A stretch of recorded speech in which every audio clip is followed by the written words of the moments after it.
Assalamualaikum warahmatullahi wabarakatuh. Innal hamdalillah nahmaduhu wa nasta'inuhu wa nastaghfiruhu wa natubu ilaihi wa na'udzu billahi min syururi anfusina wa min sayyiati a'malina. May yahdihillahu fala mudhillalah wa may yudlil fala hadiyalah. Asyhadu an la ilaha illallah wahdahu la syarikalah wa asyhadu anna Muhammadan abduhu wa rasuluh. Qala Allah Ta'ala, ya ayyuhalladzina amanu taqullaha haqqa tuqatih wa la tamutunna illa wa antum muslimun. Ya ayyuhan nasu taqu rabbakumul ladzi khalaqakum min nafsin wahidah wa khalaqa minha zawjaha wa bassa minhuma rijalan katsiran wa nisaa'a wattaqullaha alladzi tasaaluna bihi wal arham innallaha kana 'alaikum raqiba. Ya ayyuhalladzina amanu taqullaha wa qulu qawlan sadida yuslih lakum a'malakum wa yaghfir lakum dhunubakum wa may yuti'illaha wa rasulahu faqad faza fawzan 'azima. Fa inna asdaqal hadithi kitabullah wa khairal hadi hadi Muhammadin sallallahu alaihi wasallam wa syarrul umuri muhdatsatuha wa kullu muhdatsatin bid'ah wa kullu bid'atin dhalalah wa kullu dhalalatin finnar. Hadirin jamaah subuh yang semoga dirahmati dan dimuliakan oleh Allah Subhanahu wa taala. Marilah kita panjatkan terus puja dan puji syukur kita kepada Allah Subhanahu wa taala karena atas berkat rahmat Allah Subhanahu wa taala, atas anugerah nikmat yang Allah berikan kepada kita sehingga Allah kembalikan ruh kita ke jasad kita pagi hari ini. Allah jadikan kita dapat bangun menyambut panggilan Allah Subhanahu wa taala, menghadiri masjid Allah, melaksanakan salat subuh berjamaah. Sungguh ini merupakan nikmat yang agung yang tidak semua Allah berikan nikmat ini.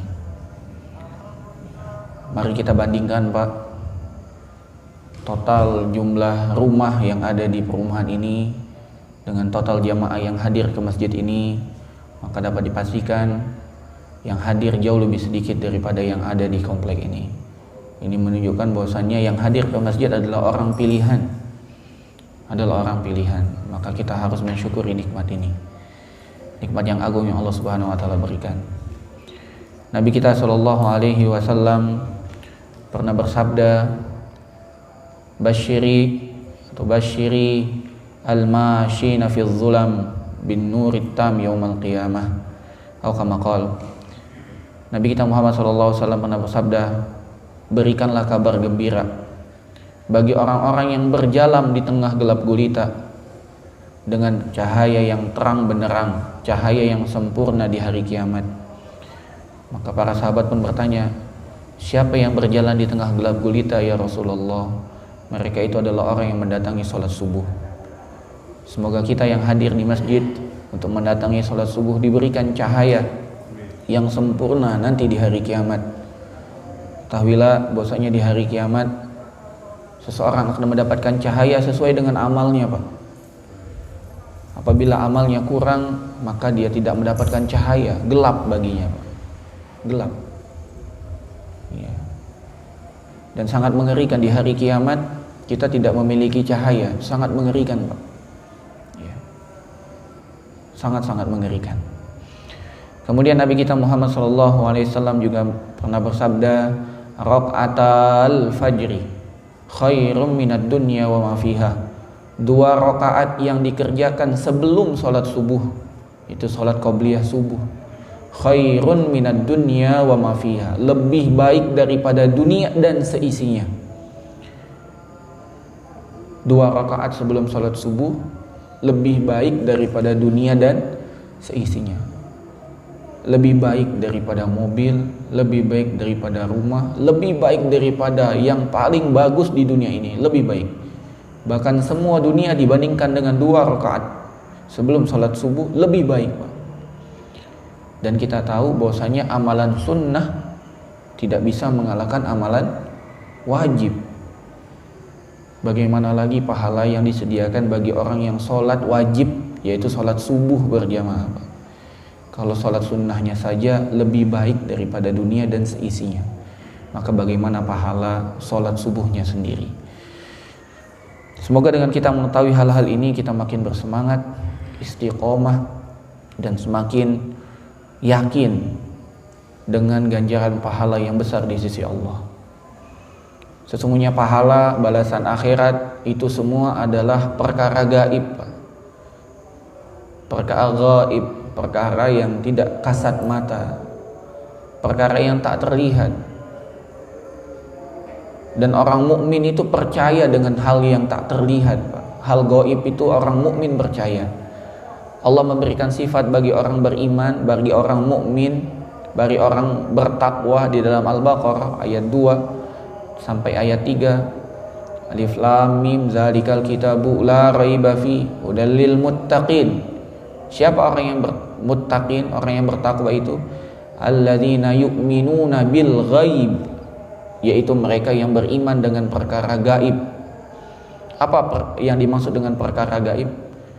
Ada dua penafsiran dan dua-duanya tidak bertentangan. Yang pertama adalah semua perkara yang dikabarkan oleh Allah dan Rasulnya, walaupun perkara itu tidak dapat kita lihat.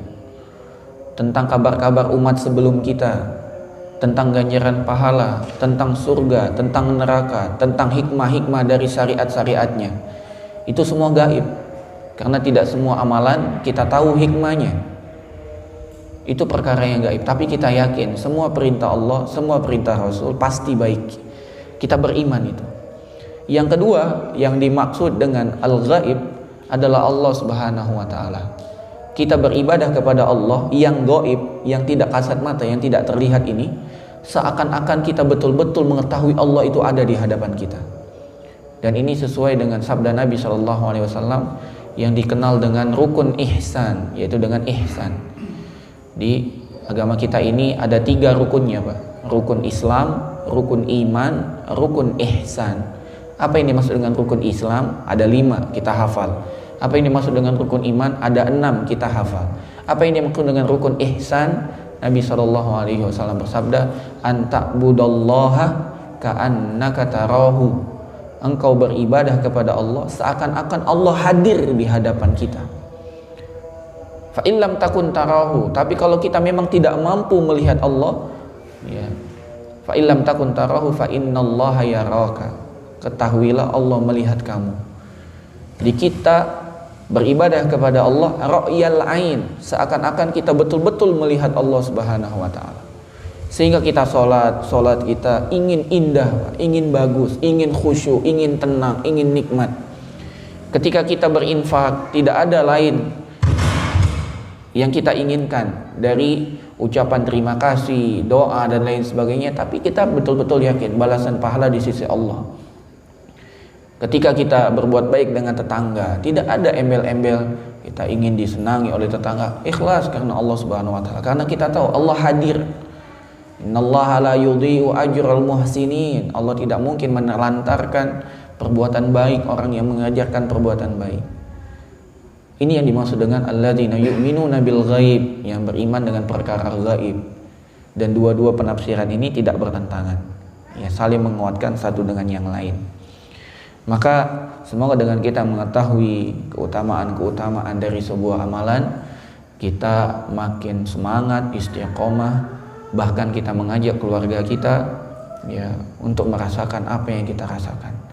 Karena satu sifat orang yang beriman, kata Nabi SAW, la yu'minu, ya, maka la yu'minu,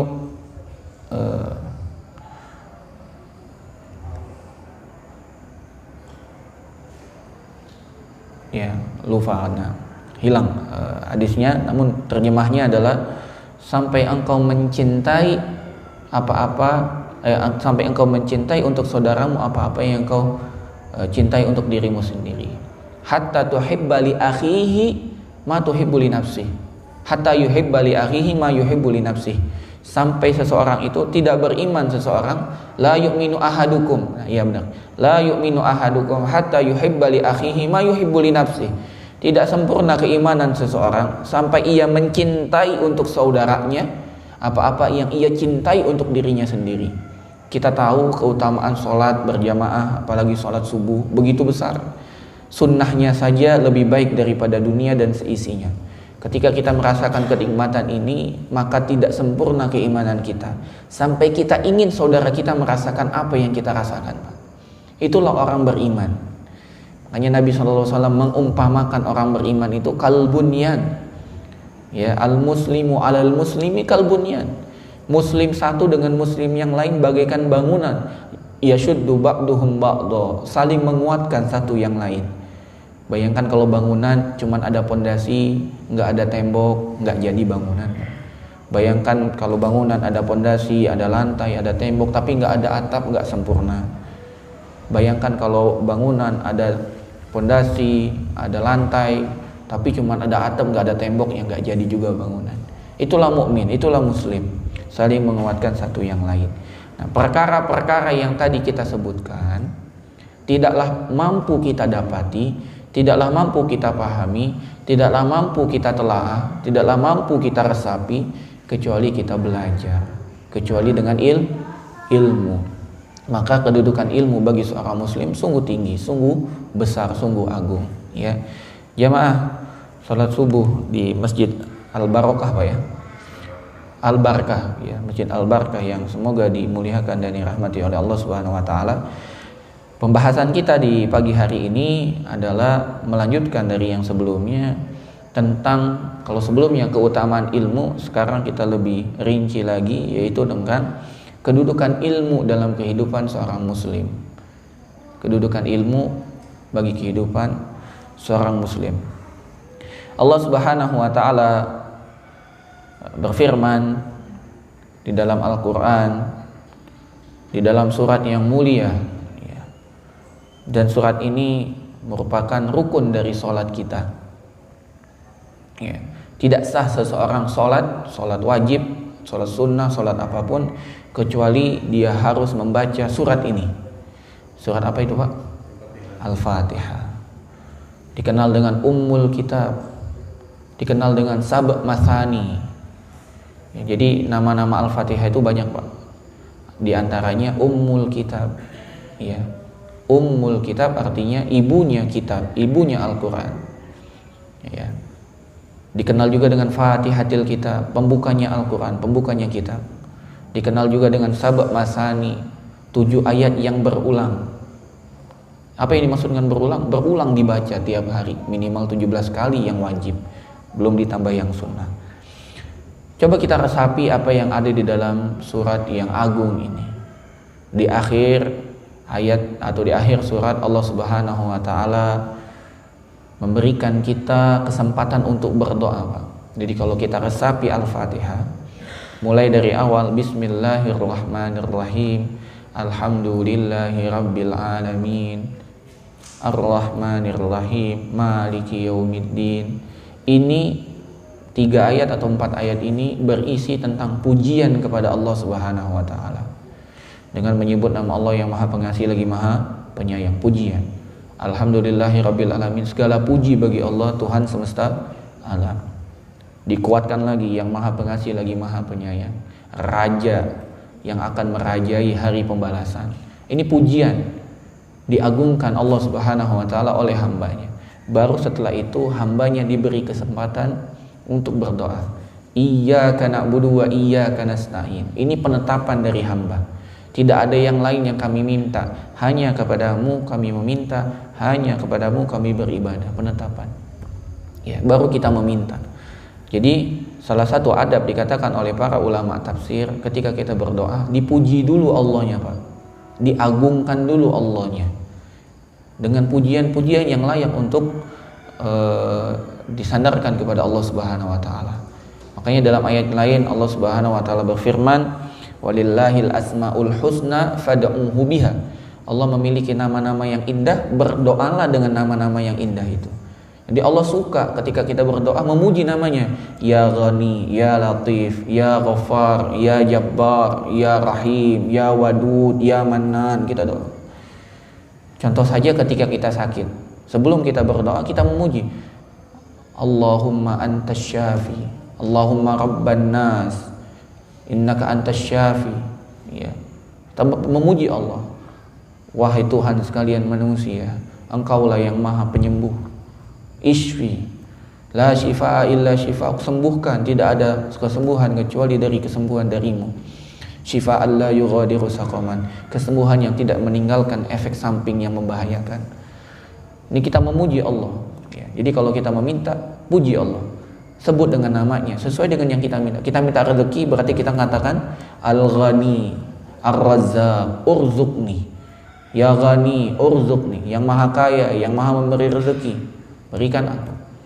Allahumma antal fattah, iftahli, engkau maha pembuka, bukakan untukku. Kalau kita minta ilmu, Allahumma ya alim, alimni, yang maha mengetahui, ya, berikan aku ilmu. Ya, dengan nama-namanya itu, dan diajarkan dalam surat Al-Fatihah. Kemudian ketika kita menetapkan iyyaka na'budu wa iyyaka nasta'in, hanya kepadamu ya Allah kami meminta, hanya kepadamu kami meminta pertolongan. Ini sebuah pengakuan kepada dari kita semua, bahwasanya yang kita harapkan bukan dari yang lain, hanya Allah yang kita harapkan, Pak. Kita sakit, harapan kita tuh hanya kepada Allah, Pak. Nauzubillahi min dzalik. Mungkin di antara kita ada yang sakit, ya. Kita minta perlindungan kepada Allah, al-afwa wal afiyah. Jangan sampai kita tertimpa penyakit yang membahayakan, ya. Kita minta kepada Allah. Sebagian manusia ketika dia tidak mengetahui ilmunya, ya, ketika dia sakit, yang pertama dia cari obat. Ini salah, Pak. Ketika dia sakit, yang pertama kali ia lakukan berdoa kepada Allah, baru dia berikhtiar. Jadi konsep kehidupan seorang muslim itu minimal ada 4, dan ini sirkulasinya tidak akan berhenti. Ada 4. Yang pertama, dia harus berdoa sebelum dia beramal. Berdoa dulu yang pertama. Setelah ia berdoa, dia berusaha, ikhtiar. Setelah dia berikhtiar, jangan congkak, dia harus bertawakal. Karena usaha yang ia lakukan tergantung dengan ketetapan Allah, makanya kita bertawakal. Dan yang terakhir, kita iqonaah.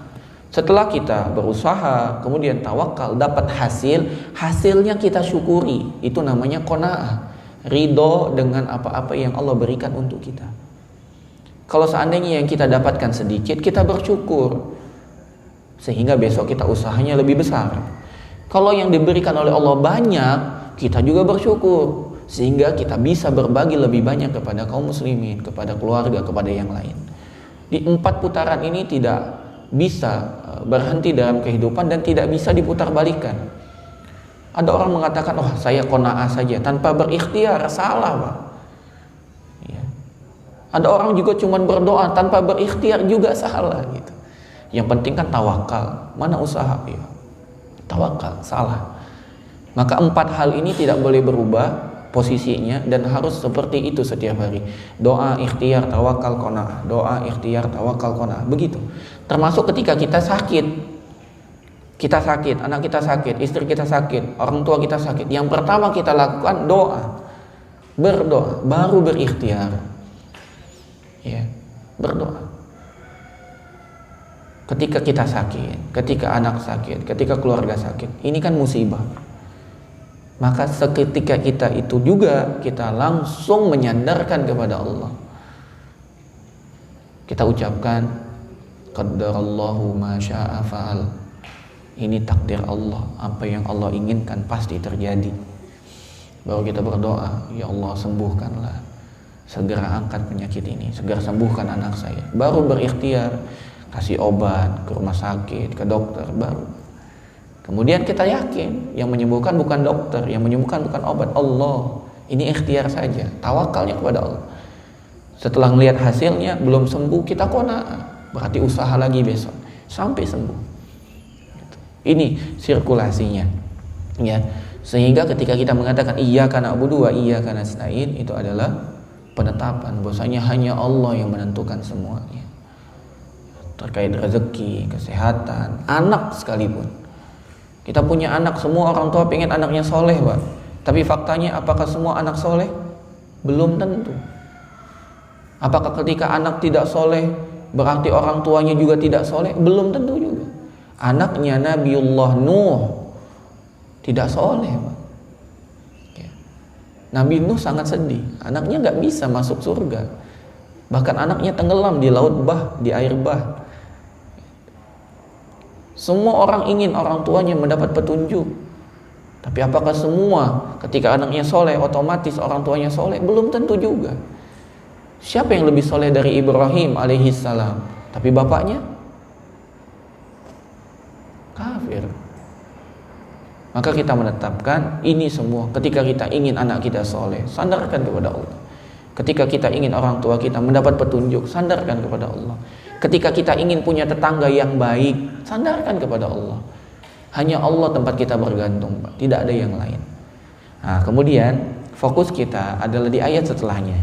Ihdinas siratal mustaqim. Ya Allah, tunjukilah kami ke jalan yang lurus. Apa jalan yang lurus, Pak? Yang dimaksud dengan siratal mustaqim itu apa? Para ulama tafsir juga berbeda pendapat, ya. Tapi semuanya perbedaan ini, jadi perbedaan itu atau ikhtilaf itu ada dua macam. Ada namanya ikhtilafut tanawwu, perbedaan yang sifatnya variasi. Dan perbedaan yang sifatnya variasi tidak tercela, Pak. Tidak tercela. Ya. Contoh masalah warna, ada warna merah, ada warna biru, ada warna hijau. Ini nggak tercela. Kalau dikumpulkan malah indah. Coba lihat bunga-bunga, ada bunga warna merah, warna kuning, warna hijau, kan indah. Ini namanya tanawwu, perbedaan yang sifatnya variasi. Contoh dalam agama kita doa iftitah, ada yang Allahu Akbar kabira, Allahumma, ada juga yang Allahumma ba'id baini, ada juga yang subhanakallahumma bihamdik. Ini semuanya boleh karena semuanya punya dalil, punya landasan dari Nabi Shallallahu Alaihi Wasallam. Juga seperti sholat sunnah, ada yang sholat tarawih 23 rakaat, ada yang 11 rakaat. Ini nggak jadi masalah karena semua punya landasan. Aisyah radhiyallahu taala mengatakan Nabi itu tidak pernah lebih dari 11 rakaat sholat tarawihnya. Tapi Aisyah juga mengatakan jangan tanya tentang panjang dan bagusnya sholat beliau. Artinya 11 rakaat lebih panjang dari 23. Tapi di hadis yang lain mengatakan sholatul lail masna masna. Sholat malam itu dua istirahat, salam, dua lagi, dua. Ini sholat yang ringan, enggak terlalu panjang tapi banyak istirahatnya.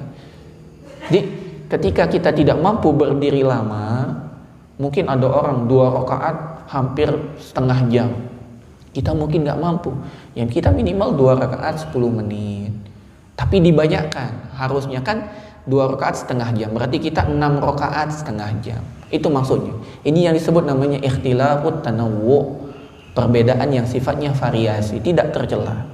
Tapi ada namanya ikhtilafut tadad, perselisihan atau perbedaan yang bertentangan, yang tidak bisa nyatu sama sekali. Dan kita tidak bisa mengatakan ini boleh, ini terlarang. Contoh, kalau ada orang muslim, ada orang kafir, ini perbedaan. Apakah kita mengizinkan? Oh boleh kok orang kafir, kan perbedaan itu indah. Bagikan bunga-bunga berbeda-beda jadi indah. Nggak bisa. Jadi perkataan perbedaan itu bagus, indah, tidak bisa dimutlakkan seperti itu. Tapi terlihat kondisinya dulu. Ya, terlihat kondisinya dulu. Ya. Ada yang memang berbeda harus. Laki dan perempuan harus beda, Pak. Kalau sama homo namanya. Perempuan lesbi, haram malah. Tapi ada yang memang sifatnya bertentangan, yang tidak boleh satu. Itu tadi, muslim dan kafir, soleh dan toleh, penjahat dengan orang baik, ini nggak boleh satu. Begitu juga yang Nabi SAW jelaskan. Kalau sudah ada ketetapan dari agama, kemudian kita pilih yang lain, ini bertentangan, tidak boleh. Allah mengisahkan dalam Al-Quran, wa ma kana lil mu'minin wala mu'minatin idza qadallahu wa rasuluhu amran ay yakuna lahumul khiyaratu min amrihim.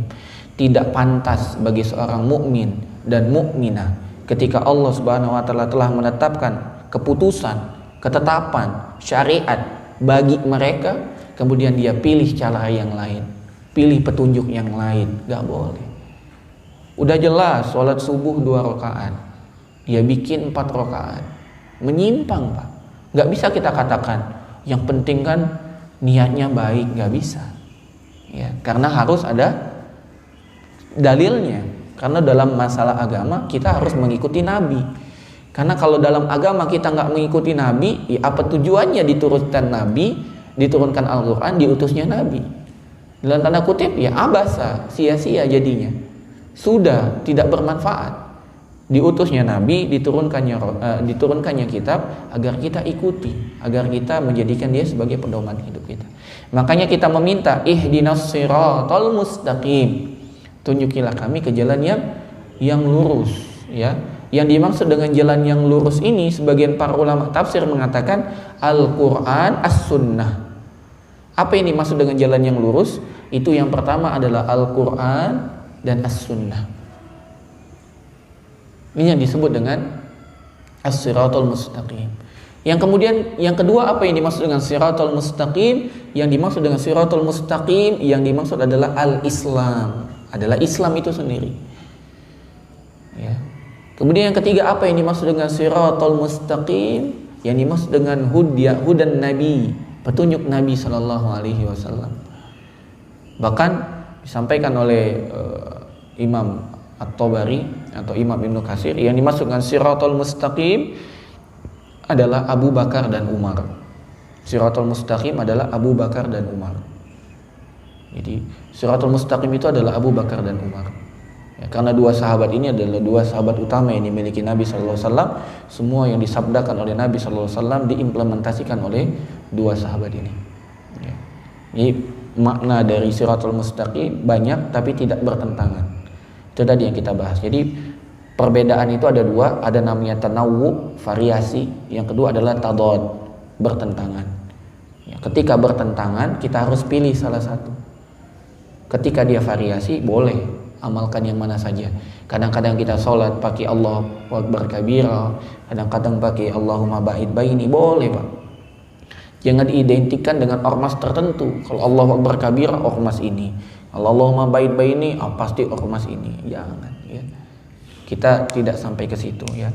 Karena memang itu dua-duanya ada dalil, ada sandaran dari Nabi SAW. Nah, yang kita minta adalah ihdinas siratal mustaqim, tunjukilah kami jalan yang lurus. Sebetulnya penafsiran dari jalan yang lurus itu telah dijelaskan oleh Allah di ayat setelahnya. Apa ini maksud dengan siratal mustaqim? Siratal ladzina an'amta 'alaihim, jalan yang engkau berikan kepada orang-orang yang engkau beri nikmat. Siratal ladzina an'amta 'alaihim, jalan orang-orang yang engkau beri nikmat. Apa ini maksud dengan orang-orang yang engkau beri nikmat? Dijelaskan dalam ayat yang lain. Contohnya di dalam surat Maryam. Apa kata Allah Subhanahu wa taala? Ulaikal ladzina an'amallahu 'alaihim minan nabiyyin was-siddiqin wasyuhada'i was-shalihin. Ulaika mereka itu adalah orang-orang yang diberi nikmat, itu adalah para nabi. Ya, minan nabiyyin was-siddiqin, orang-orang yang shadiq, orang-orang yang jujur. Apa yang dimaksud dengan orang jujur? Selaras antara hati dan perbuatannya, selaras antara perbuatannya dengan Al-Quran dan As-Sunnah. Ini jujur. Disebut orang tidak jujur apabila amalannya bertentangan dengan Al-Quran dan As-Sunnah. Dia baca Al-Quran, dia baca hadis, namun amalannya bertentangan dengan Al-Quran dan As-Sunnah. Ini gak jujur. Dia membohongi dirinya sendiri. Dia telah baca ayatnya harusnya begini, dia telah baca hadisnya harusnya begini, namun dia malah tidak mengikutinya. Ini dusta. Dia bohong kepada dirinya sendiri. Jadi makanya kedudukan orang yang jujur itu pas di bawah Nabi. Minan nabiyyin was-siddiqin, para nabi dan orang-orang siddiq, yaitu orang-orang yang jujur. Bahkan orang jujur dapat mengalahkan syuhada, orang yang mati syahid. Bayangkan kedudukan jujur. Dan jujur ini betul-betul merupakan tanda seorang mukmin.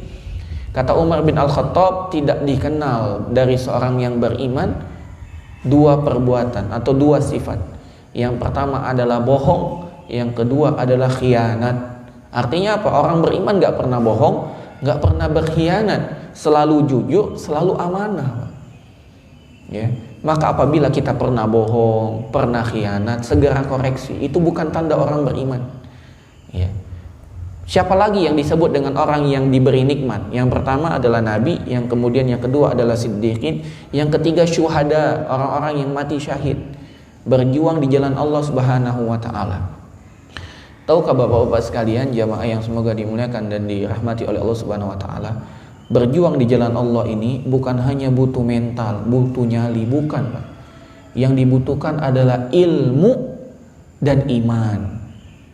Ilmu dan iman. Dahulu para sahabat tidak punya harta, Pak.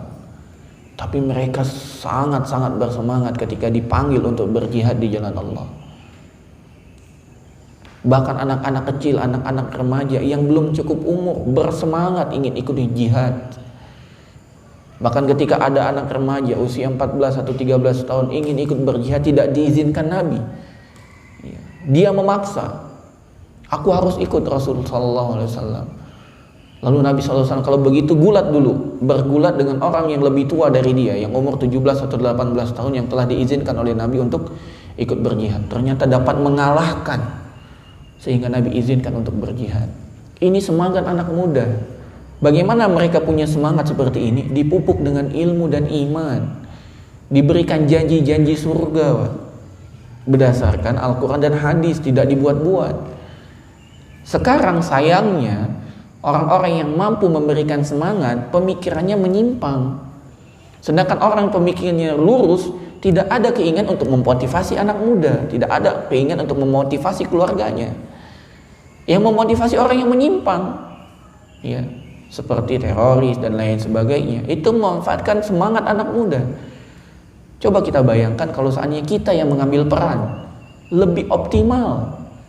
Berani mereka tampil, suruh ngurus masjid, suruh memberikan fasilitas untuk warga dan lain sebagainya. Coba, pemuda ini tenaganya kuat, banyak, Pak, energinya. Ketika kita tidak bisa memanfaatkan pemuda, ya, itu tanda bahwasanya kita tidak bisa mengoptimalkan potensi yang kita punya. Sekarang anak muda kita lihat di jalan-jalan, sia-sia hidupnya, begadang, malam, main gitar, dikit-dikit dia tergoda dan minum minuman, datang bandar dikasih coba kecanduan, merusak. Coba kita manfaatkan, kita rangkul anak-anak muda ini, duduk di majelis ilmu, dapat ilmu, imannya nambah, berani dia. Tapi kalau kita jauhkan anak-anak muda kita, atau kita tidak peduli dengan mereka, dalam tanda kutip kita tidak pernah menegur, menyapa, ya, meremehkan mereka, ya, bagaimana mereka mau jadi syuhada? Sedangkan syuhada itu harus punya ilmu dan iman. Dan kedudukan syuhada adalah termasuk kedudukan orang yang diberi nikmat, ya. Dan kami mengajak diri pribadi dan para jamaah sekalian, niatkan pada kita semua ini untuk dapat mati syahid di jalan Allah. Niatkan, Pak. Niatkan. Apabila orang betul-betul ingin mati syahid di jalan Allah, berjuang, memperjuangkan agama ini sampai agama ini mulia di muka bumi, namun beliau atau kita atau orang tersebut tidak sampai mati di medan perang, Allah tetap berikan ganjaran pahala mati syahid. Niat dulu, Pak. Niat dulu, ya, harus niat. Bagaimana kita mampu berniat kalau kita tidak punya ilmu? Inilah kedudukan ilmu ini besar sekali, Pak. Ilmu ini yang dapat mengubah mindset kita. Ilmu ini yang dapat mengubah tinjauan hidup kita. Kalau kita tidak punya ilmu, di situ-situ aja putaran kita. Ya, antara makan, minum, istri, kehidupan dunia, itu saja. Tapi kalau kita punya ilmu, tinjauan kita jauh lebih besar. Dan yang kami maksud adalah ilmu agama. Kalau ilmu dunia kita semua paham, ya, kita semua ahli di bidangnya masing-masing. Namun kalau ilmu agama tidak melihat siapa kita, ya, doktor, profesor tetap wajib menuntut ilmu. Mohon maaf, tukang gorengan, ya, buruh dan lain sebagainya tetap wajib menuntut ilmu. Tidak ada beda, karena yang membedakan kita di mata Allah Subhanahu Wa Taala adalah ketakwaan kita. Ya, ketakwaan kita. Kemudian siapa lagi yang diberi nikmat? Nabi, Siddiqin, syuhada, as-solihin. Ya. Selanjutnya adalah orang-orang yang soleh, orang-orang yang soleh. Siapa orang yang soleh itu, Pak? Siapa orang yang soleh itu? Adalah orang-orang yang mengerjakan kewajiban-kewajiban dan menambah dengan yang sunnah-sunnah. Ya. Dan amalan yang ia lakukan memenuhi dua. Pertama ikhlas, kedua adalah ittiba. Apa itu ikhlas? Menyerahkan semua ya background atau niatan yang ia lakukan hanya untuk Allah. Jadi agar kita mendapatkan siratal mustaqim, jalan yang diberikan nikmat oleh Allah Subhanahu wa taala, kita lihat posisi kita. Nabi nggak mungkin, siddiqin masih bisa dicapai, syuhada masih bisa, solihin insya Allah besar kemungkinan. Ya, kita lihat kondisi kita. Nah, terakhir kita lihat semua ini butuh dua perkara. Yang pertama ikhlas, yang kedua adalah ittiba. Ikhlas itu apa? Ikhlas itu adalah menyerahkan semua keinginan dan niatan kita dalam beramal hanya untuk Allah Subhanahu wa taala. Jadi ikhlas jangan diartikan tidak mengharapkan apa-apa. Ini salah. Ikhlas itu mengharap, tapi hanya yang di sisi Allah, tidak mengharap dari manusia, tidak mengharap pujian, harta dan lain sebagainya, tidak mengharap. Dan ini berat. Ini berat. Bisa jadi kita ikhlas di awal, di tengah-tengah kita tidak jadi ikhlas. Bisa jadi di awal dan di tengah kita ikhlas, di akhir kita nggak ikhlas. Maka ikhlas ini harus terus dijaga. Makanya para ulama salaf dahulu mengatakan tidak ada hal yang paling sulit untuk aku perbaiki kecuali niat. Karena niat ini berubah-ubah, Pak. Niat itu kan di hati. Niat itu bukan di lisan, Pak. Bisa saja orang mengucapkan saya ikhlas, hatinya belum tentu, Pak. Dan kita juga tidak bisa menghukumi orang ikhlas atau tidak. Oh, dia sedekah diumumin nggak ikhlas, nggak bisa, Pak. Karena sedekah itu memang dua kata Allah, sirran wa alaniyah. Dia berinfak sembunyi-sembunyi, dia berinfak dengan terang-terangan. Jadi nggak tercela berinfak dengan terang-terangan. Contoh wakaf. Wakaf kalau nggak disebut nggak sah, Pak. Saya wakafkan tanah saya kepada siapa? Kepada kaum muslimin misalnya. Siapa yang mengolah? Nazir. Harus ada akte wakaf terpampang. Wakaf harus terang-terangan. Apakah kita mengatakan orang yang wakaf tidak ikhlas? Tidak bisa. Karena ikhlas itu amalan hati. Karena ikhlas amalan hati, kita tidak bisa menjudge seseorang ikhlas atau tidak. Bahkan kita sendiri tidak tahu kita ikhlas atau tidak. Namun ada indikator.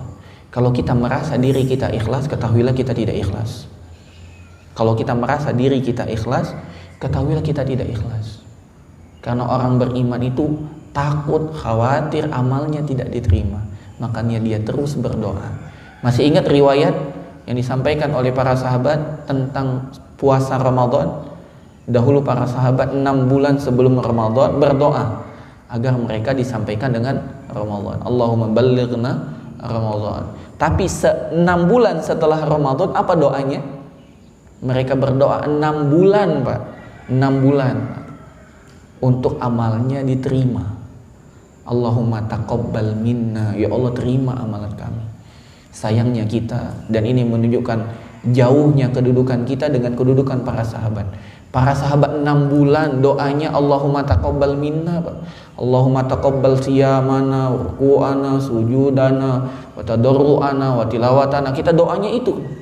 Kita doa itu kapan? Terakhir kita ucapkan pas Idul Fitri, Pak. Taqabbalallahu minna wa minkum. Besok udah nggak doa lagi kita. Jauh sekali kedudukan kita. Apa yang menyebabkan kita jauh kedudukan dengan para sahabat? Ilmu. Ilmu yang mereka terima langsung berbuah amal, sehingga ilmu itu tidak lupa. Sedangkan ilmu kita jadi wawasan. Sering ikut kajian, punya banyak catatan, tapi ilmunya hanya di catatan. Kalau yang mencatat aja ilmunya ada di catatan, bagaimana yang tidak mencatat? Maka perlu untuk diamalkan agar ilmu ini kekal, teringat terus. Kenapa kita tidak pernah lupa Al-Fatihah, Pak? Karena selalu kita amalkan. Mungkin di antara kita ada yang menghafal surat Al-Waqi'ah atau Ar-Rahman. Namun ketika surat itu jarang kita baca, lupa, Pak. lupa. Maka harus diulang, harus diingat-ingat terus. Semua kita dulu pernah belajar matematika, logaritma dan lain sebagainya. Sekarang kita tanya, bisa jawab? Belum tentu, Pak. Kenapa? Nggak diulang. Bukan kita nggak sekolah, kita sekolah. Tapi ketika kita tidak mengulangi, ilmu itu hilang. Itulah ilmu. Kedudukan ilmu itu begitu tinggi, Pak. Ketika kita tidak memberikan fokus kita kepada ilmu, ilmu hilang, Pak. Makanya para sahabat, bahkan Rasulullah SAW mengatakan, jangan mengatakan aku lupa. Kenapa engkau salah dalam membaca Al-Quran? Aku lupa. Jangan bilang begitu. Namun aku dilupakan, aku ditinggalkan. Ilmu yang pergi, bukan kita melupakan ilmu. Ilmu terlalu berharga, Pak, untuk kita lupakan. Cuman ilmu yang gak mau nempel lagi dengan kita, karena kita terlalu hina, karena kita merendahkan ilmu, ilmu gak mau. Coba bayangkan kalau kita kedatangan tamu spesial, anggap presiden, jangan presiden, bupati lah, Bu Anis ya, Bu Ade ya, Ade Yasin ya, Bu Ade Yasin datang ke kita, ke rumah. Namun kita tidak memberikan sambutan kepada Ibu Ade Yasin. Kira-kira ibunya pergi, pergi dan marah. Saya ini kan pimpinan kalian, saya datang ke rumah kok nggak disambut, malah diangguri aja. Silakan duduk, kemudian yang punya rumah pergi. Itu kan apa maksudnya? Merendahkan kan? Nggak mau lagi dia. Kira-kira mau lagi nggak diundang? Ayo Bu, datang lagi. Nggak akan mau. Itu analoginya, Pak. Bagaimana dengan ilmu yang begitu berharga? Apabila kita sudah dapat ilmu tidak diamalkan, kalau dalam tanda kutip ilmunya tidak mau lagi ke kita, wajar, Pak. Maka kita betul-betul menjaga hati kita agar ilmu yang kita pelajari mampu kita amalkan. Makanya doa kita, Allahumma inna nas'aluka ilman nafi'an wa rizqan thayyiban wa amalan mutaqabbala. Ya Allah, aku memohon, kami memohon ilmu yang bermanfaat. Apa yang dimaksud dengan ilmu yang bermanfaat, Pak? Ilmu yang melahirkan amal, bukan ilmu yang jadi wawasan. Kita hidup di generasi yang punya banyak ilmu, dikit amal. Namun para sahabat dahulu ilmunya sedikit, namun langsung diamalkan. Ya, makanya untuk menjadi solihin kita harus yang pertama ikhlas, menyerahkan hanya kepada Allah. Dan kata para ulama, ikhlas ini paling sulit karena perkara niat. Niat ini di hati dan hati berbolak-balik, maka butuh penguatan. Bagaimana cara menguatkannya? Dengan ilmu. Membaca Al-Quran, memahami maknanya, membaca hadis, memahami maknanya, minta nasihat, datang pengajian untuk menjaga agar kita tetap ikhlas. Karena ikhlas ini sulit. Ulama yang bilang sulit, Pak. Bukan orang awam, ulama yang bilang sulit. Yang ulama punya ilmu mengatakan sulit. Apalagi kita awam yang gak punya ilmu lebih sulit lagi. Yang kedua, kalau kita ingin menjadi sholihin, yang kedua adalah ittiba. Amal kita harus sesuai petunjuk Nabi Sallallahu Alaihi Wasallam. Harus sesuai. Kalau kita beramal, ikhlasnya luar biasa. Karena dia belajar terus tentang ikhlas, ikhlas luar biasa. Memberi tidak mengharapkan apa-apa. Ya. Dikasih, diberi lagi, diberi lagi, diberi lagi. Betul-betul ikhlas. Ya. Dan ikhlas kita tidak bisa mencap, itu hanya ada di hati orang dan hanya Allah yang tahu. Ya. Namun ketika seseorang mampu ikhlas, namun dia tidak ittiba, tidak mengikuti Nabi SAW, juga amalnya tidak menjadi soleh, Pak. Tidak menjadi solihin. Kenapa? Karena diutusnya Nabi SAW ada tujuan untuk diikuti. Allah Subhanahu Wa Taala berfirman di dalam surat Al-Ahzab, laqad kana lakum fi Rasulillahi uswatun hasanah. Sungguh pada diri Nabi itu ada suri tauladan yang baik, yang wajib kita ikuti. Ya. Makanya kata para ulama, ketika seseorang bersyahadat itu ada dua syahadatnya. Benar nggak, Pak? Makanya kita bilang dua kalimat syahadat, bukan satu, dua. Apa bunyi dua kalimat syahadat? Asyhadu alla ilaha illallah. Ini syahadat yang pertama. Dan kata para ulama, syahadat yang pertama ini adalah ikhlas. Syahadat yang kedua apa? Wa asyhadu anna Muhammadar Rasulullah. Dan yang kedua ini adalah ittiba, mengikuti Nabi SAW. Jadi untuk jadi soleh balik lagi ke syahadat, Pak. Benar nggak syahadat kita la ilaha illallah? Jangan-jangan bukan la ilaha illallah kita ini beribadah. Jangan-jangan demi mertua, jangan-jangan demi warga, jangan-jangan demi penduduk Indonesia untuk jadi presiden 2024. Apa? Benar nggak la ilaha illallah kita ini? Jangan-jangan bukan, karena kita nggak ikhlas. Yang kemudian yang kedua, wa asyhadu anna Muhammadar Rasulullah. Benar nggak ibadah kita ini sesuai dengan petunjuk Nabi? Jangan-jangan ini bukan petunjuk Nabi, tapi karena sesuai dengan hawa nafsu kita ikut gitu.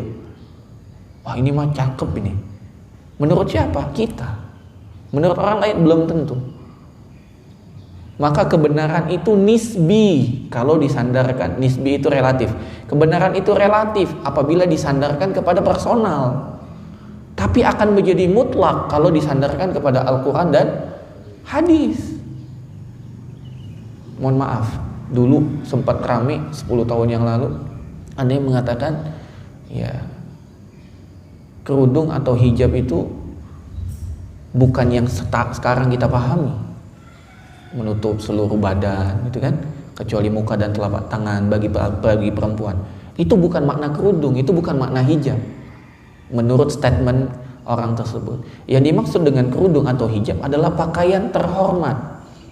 Menurut statement, oke, kita bawa statement orang tersebut. Kerudung atau hijab adalah pakaian terhormat. Saya tanya, Miss Universe pakaian terhormatnya seperti apa, Pak? Seperti itu. Orang di pantai, menurut orang di pantai pakaian terhormat seperti apa? Ya seperti itu. Jadi apabila kebenaran disandarkan kepada personal, kacau, Pak. Menurut orang di pantai pakaian terhormat, ya mohon maaf, swimsuit, bikini. Menurut Miss Universe ya seperti itu juga. Tapi apabila yang menjadi standar kebenaran kita Al-Quran dan As-Sunnah, maka jelas. Apa kata Nabi SAW? Tidak boleh bagi wanita yang telah haid, telah datang bulan, untuk menampakkan tubuhnya kecuali muka dan telapak tangan. Jelas, Pak. Muka dan telapak tangan. Selain itu wajib ditutupi gitu. Bahkan sebagian ulama, contoh Imam Syafi'i dengan mazhabnya mengatakan semua tubuh wanita aurat, dan hanya diizinkan hanya satu mata saja yang boleh terlihat. Ini terlepas dari khilaf, kita ambil yang paling minimal muka dan telapak tangan yang boleh terlihat. Akhirnya selain itu nggak boleh. Itu entah namanya lengan, entah namanya betis, nggak boleh. Entah namanya leher, entah namanya telinga, nggak boleh. Gitu. Jadi ketika kita ingin menjadi soleh, standar kita ikhlas dan ittiba. Ittiba itu artinya sesuai, selaras dengan petunjuk Nabi SAW. Apabila kita tidak selaras dengan petunjuk Nabi, maka sejatinya syahadat kita hanya di lisan. Wa asyhadu anna Muhammadar Rasulullah hanya lisan. Prakteknya belum. Karena sejatinya orang beriman itu memiliki 3 konsekuensi, Pak. Orang beriman itu memiliki 3 konsekuensi. Dia akan dianggap beriman ketika dia memenuhi 3-tiganya. Jadi orang mengucapkan la ilaha illallah Muhammad Rasulullah harus ada 3 konsekuensinya. Yang pertama, kata para ulama, namanya tasdiqun bil lisan atau nutqun bil lisan, mengucapkan dengan lisan. Harus mengucapkan dengan lisan. Asyhadu alla ilaha illallah wa asyhadu anna Muhammadar Rasulullah. Harus. Makanya nggak sah ketika orang mengatakan, aku betul-betul yakin Islam adalah agama yang benar. Aku pun sudah sholat, aku pun telah zakat, tapi dia nggak mau bersyahadat. Nggak sah keislamannya, Pak. Harus dia bersyahadat dengan lisannya. Namun ketika dia telah mengucapkan dengan lisan, tidak cukup. Ada yang kedua, tasdikun bil qalb atau tasdikun bil janan. Dia harus imani dengan hati nuraninya. Karena keyakinan itu ada di dalam hati. Harus dia yakini betul-betul Islam ini adalah agama yang benar. Betul-betul Allah adalah Tuhannya, Muhammad adalah Rasulnya. Harus ada dalam hatinya. Namun lisan dan hati tidak cukup. Harus ada yang ketiga. Apa itu? Wal amalu bil arkan. harus dia amalkan dengan anggota tubuhnya. Kalau dia Islam ya sholat, kalau dia Islam ya zakat, kalau dia Islam ya puasa, kalau dia Islam ya haji gitu. Harus dia buktikan. Dan sholat, puasa, zakat, haji harus sesuai dengan petunjuk Nabi Muhammad SAW. Bayangkan apabila ada orang beribadah tidak mengikuti petunjuk Nabi, ya. Contoh pernah sempat heboh Pak, di beberapa tahun silam ada jamaah Indonesia ketika sa'i Pak, ketika sa'i di antara bukit Sofa dan Marwah, zikirnya bukan zikir yang selama ini kita kenal, bukan Allahu Akbar, bukan Alhamdulillah, namun zikirnya adalah Pancasila. Zikirnya adalah Pancasila. Ini enggak sesuai. Zikirnya Pancasila, ini tidak sesuai. Ya, maka hal-hal yang seperti ini apabila kita tidak memberikan tanbih, ya, memberikan penekanan bahwasanya itu tidak boleh, nanti ujung-ujungnya nambah. Habis Pancasila, habis itu nyanyi, nanti berubah, udah jadi orang zaman kaum musyrikin dulu, nyanyi-nyanyi, tepuk tangan. Jadi sebelum datang Islam, kan Nabi Ibrahim membangun Ka'bah. Kemudian Nabi Ibrahim melakukan ibadah di sana, memanggil semua manusia datang. Kemudian terjadilah kesyirikan dan lain sebagainya. Sampai-sampai di Ka'bah itu banyak sekali patung-patung dan berhala, 360-an patung dan berhala. Apa yang dilakukan oleh orang-orang yang datang ke Mekah itu untuk melakukan ibadah di Ka'bah? Mereka tepuk tangan, nyanyi-nyanyi. Jangan sampai ini terulang lagi. Mungkin setan menggiring dulu yang pertama Pancasila. Enggak apa-apa lah Pancasila, bagus kan katanya gitu. Atau juga Pancasila 5-5-nya Islam Pak. Pancasila itu 5-5-nya Islam loh Pak. Yang pertama, ketuhanan yang Maha Esa. Islam bukan Pak? Tauhid Pak. Benar gak? Kalau kita implementasikan dengan pemikiran atau konsep yang benar gitu. Kemudian yang kedua, Tuhan yang Maha Esa. Kemudian yang kedua, kemanusiaan yang adil dan beradab. Siapa yang konsep adil ini? Hanya Islam Pak. Allah mengatakan wala yajrimannakum syana'anu qaumin ala alla ta'dilu. Jangan sampai engkau membenci seseorang menyebabkan kamu tidak adil. Pada musuh aja Islam minta kita adil Pak. Jadi konsep kemanusiaan yang adil hanya Islam yang punya. Agama lain nggak punya Pak. Yang ketiga, persatuan Indonesia, ukhuwah Islamiyah, bukan hanya Indonesia Pak, dunia. Innamal mu'minuna ikhwatun. Dimanapun kita bertemu Muslim, saudara kita. Apalagi Indonesia gitu, sama suku, sama bangsa. Masa kita nggak bersatu? Kita ketemu orang Arab jadi saudara Pak. Coba yang pernah ke Mekah atau ke Madinah, ketemu orang jadi saudara Pak. Pernah nggak kita dikasih minuman, makanan oleh jamaah yang lain? Kan kita kagum itu. Kita nggak kenal tapi dikasih halal kan begitu ya? Yang haji kan halal dikasih. Nggak kenal loh, bukan tetangga di Cilebut residen gitu, tapi dikasih. Innamal mu'minuna ikhwah. Yang keempat, kerakyatan yang dipimpin oleh hikmat, permusyawaratan dalam permusyawaratan perwakilan. Itu semua Islam. Musyawarah itu ajaran siapa? Islam Pak. Wa amruhum syura bainahum. Orang Islam itu kalau ada perkara musyawarah. Wa ashiruhunna bil ma'ruf. Coba ajak diskusi istrimu, musyawarah dengan baik. Cuman Islam yang ngajarin musyawarah Pak. Musyawarah mencapai mufakatul Islam. Yang kemudian yang kelima, keadilan sosial. Sekarang yang punya elemen yang dapat menjadikan sosial ini adil, ya, siapa? Hanya Islam. Elemen Islam itu sempurna Pak. Bagi orang-orang yang kaya, dia harus mengeluarkan hartanya. Untuk siapa? Orang miskin. Bentuknya apa? Zakat. Saya nggak kaya, harta saya nggak sampai nisab, tetap wajib mengeluarkan berupa zakat fitrah. Ini konsep keadilan sosial ini luar biasa di Islam. Kalau kita implementasikan Islam itu, ya Pancasila ini ke konsep Islam pas. Namun sayangnya orang sekarang bermain dengan Pancasila untuk mendiskreditkan Islam. Seakan-akan orang Islam itu anti Pancasila. Padahal Pancasila sendiri diambil dari Islam. Gitu. Jadi jangan mau apabila kita dikatakan orang Islam anti Pancasila. Pancasila diambil dari Islam. Bagaimana mungkin Islam anti Pancasila? Pancasila itu diambil dari Islam. Bagaimana mungkin orang Islam anti Pancasila? Jangan diputarbalikkan fakta. Faktanya orang menyusun Pancasila ngambil dari Islam. Karena nggak ada di agama lain, hanya di Islam gitu. Tauhid agama mana? Mohon maaf, tauhid ketuhanan yang dia mana? Mohon maaf, agama lain. Agama yang paling dekat dengan kita, 3 Tuhannya. 3 kan? Trinitas. Esa enggak? Enggak. Apalagi kita bandingkan dengan agama-agama yang lain yang bukan agama samawi. Mohon maaf, Hindu, Buddha, berapa Tuhannya? Banyak banget. Kalau kita melihat praktek Hindu di negeri Hindu sendiri, ada Tuhan cicak, ada Tuhan tikus, ada Tuhan kucing, Tuhannya banyak sekali. Ada Tuhan monyet. Konsep ini hanya dalam Islam. Sehingga ketika kita tahu ilmunya, Pak, mantap kita dengan Islam. Innad dina indallahil Islam. Bagaimana kita punya kemantapan seperti itu? Ya dengan ilmu. Apabila kita tidak memiliki ilmu, goyah kita, mudah diombang-ambingkan. Maka ada satu hadis dari Nabi SAW mengatakan, yang sangat terkenal hadis ini, kata Nabi SAW, yushiku an tada'a alaikumul umam kama tada'a al-akalatu ila qas'atiha.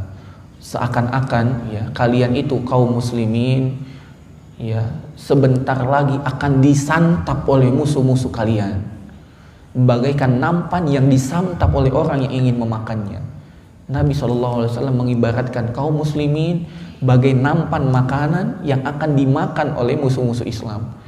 Maka mendengar hadis Nabi ini, para sahabat kaget dan heran.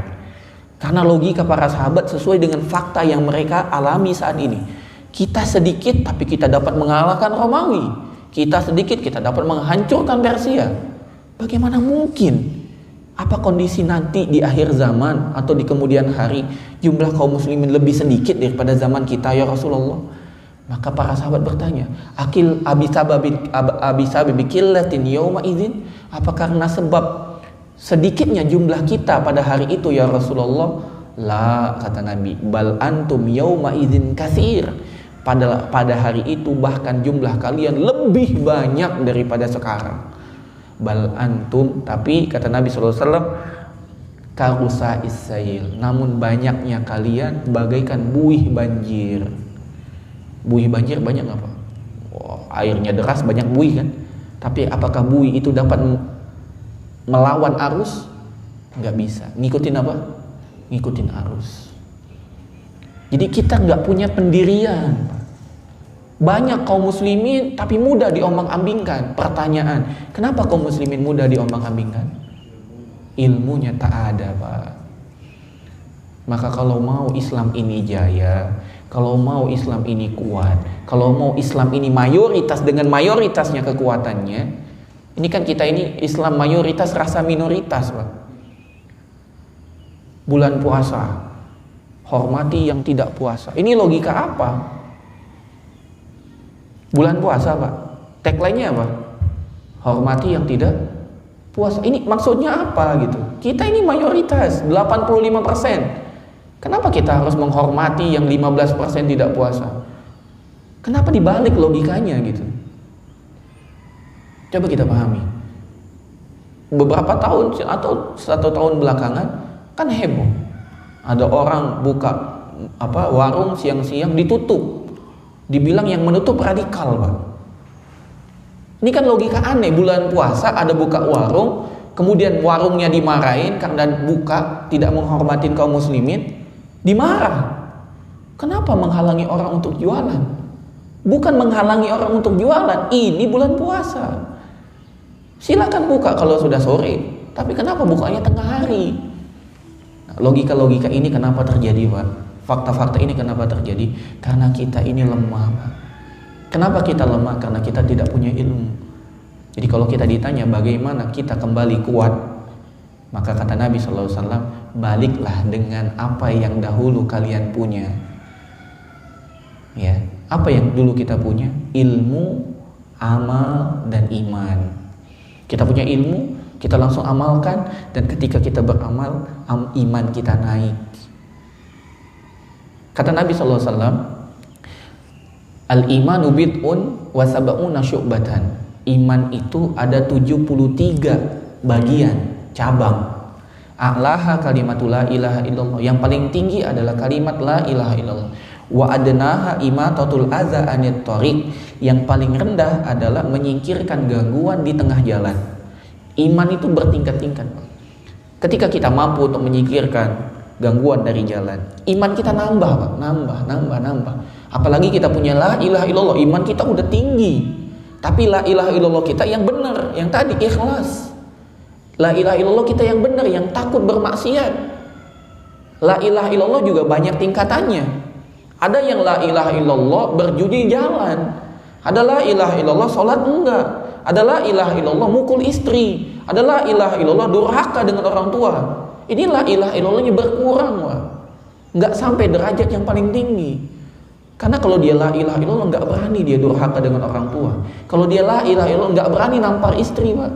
Kalau dia la ilaha illallah enggak mungkin dia ninggalin sholat. Kalau dia la ilaha illallah enggak mungkin dia mensakiti atau melukai tetangga, enggak mungkin. Maka ketika kita ilmu, amal, iman naik. Ilmu, aman, iman naik. Ilmu, aman, iman naik. Kalau iman kita sudah naik, Pak, maka kemenangan itu di depan mata, Pak. Kita ingat perang Badar, berapa jumlah kaum muslimin? 300. Berapa jumlah orang musyrik? 1000. Siapa yang menang? Kaum muslimin. Kita ingat bagaimana dahulu perang antara kaum muslimin dengan Persia. Berapa jumlah kaum muslimin? 30.000. Berapa jumlah orang Persia? 300.000. Siapa yang menang? Kaum muslimin. Kenapa jumlah kecil bisa mengalahkan yang besar? Iman. Pernah suatu ketika, peperangan itu kan banyak pertempuran, Pak ya. Jadi dalam satu peperangan ada banyak pertempuran. Kan peperangan gak selesai sehari kan, Pak? Ada yang sampai 5 hari, seminggu, sebulan gitu kan. Dalam satu pertempuran, jadi Umar bin Khattab waktu itu jadi khalifah, dalam satu peperangan, di pertempurannya kaum muslimin pernah sempat dipukul mundur. Maka Amirul Mukminin Umar bin Khattab langsung koreksi. Pasti ada yang salah. Dikoreksi ketika sholat, Amirul Mukminin melihat, oh ternyata ada kaum muslimin sholatnya nggak mau rapet. Ini zaman dulu nggak ada COVID, Pak ya. Sekarang aja kita renggang nih gara-gara COVID nih. Ya, kita berharap COVID hilang, kita kembali rapat. Karena kata Nabi SAW, la tusawwunna sufuf aw la yukhalifannallaha baina qulubikum. Engkau rapatkan saf kalian atau Allah akan cerai-beraikan hati kalian. Ketika Amirul Mukminin Umar bin Khattab melihat ada yang sholatnya renggang, nggak mau rapat, apa kata Umar bin Al-Khattab? Hahuna, inilah penyebabnya kita mundur di pertempuran kali ini.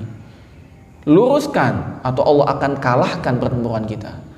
Lihat, Pak, ketika kita ada, Amirul Mukminin langsung tahu ketika peperangan itu, kenapa kaum muslimin kok kalah gitu. Koreksi diri, karena ada maksiat di antara kita. Karena keimanan kita mulai lemah. Kita nggak mau lagi bersatu di antara kaum muslimin. Maka dengan kita mengetahui ini, kita akan berilmu, langsung mengamalkan ilmu itu dengan amal, dan apabila kita beramal, iman kita akan naik. Dan ini yang dimaksud dengan as-siratal mustaqim minan nabiyyin was-siddiqin wasyuhada was-sholihin. Dan empat-empat ini tidak mungkin lepas dari ikhlas dan ittiba.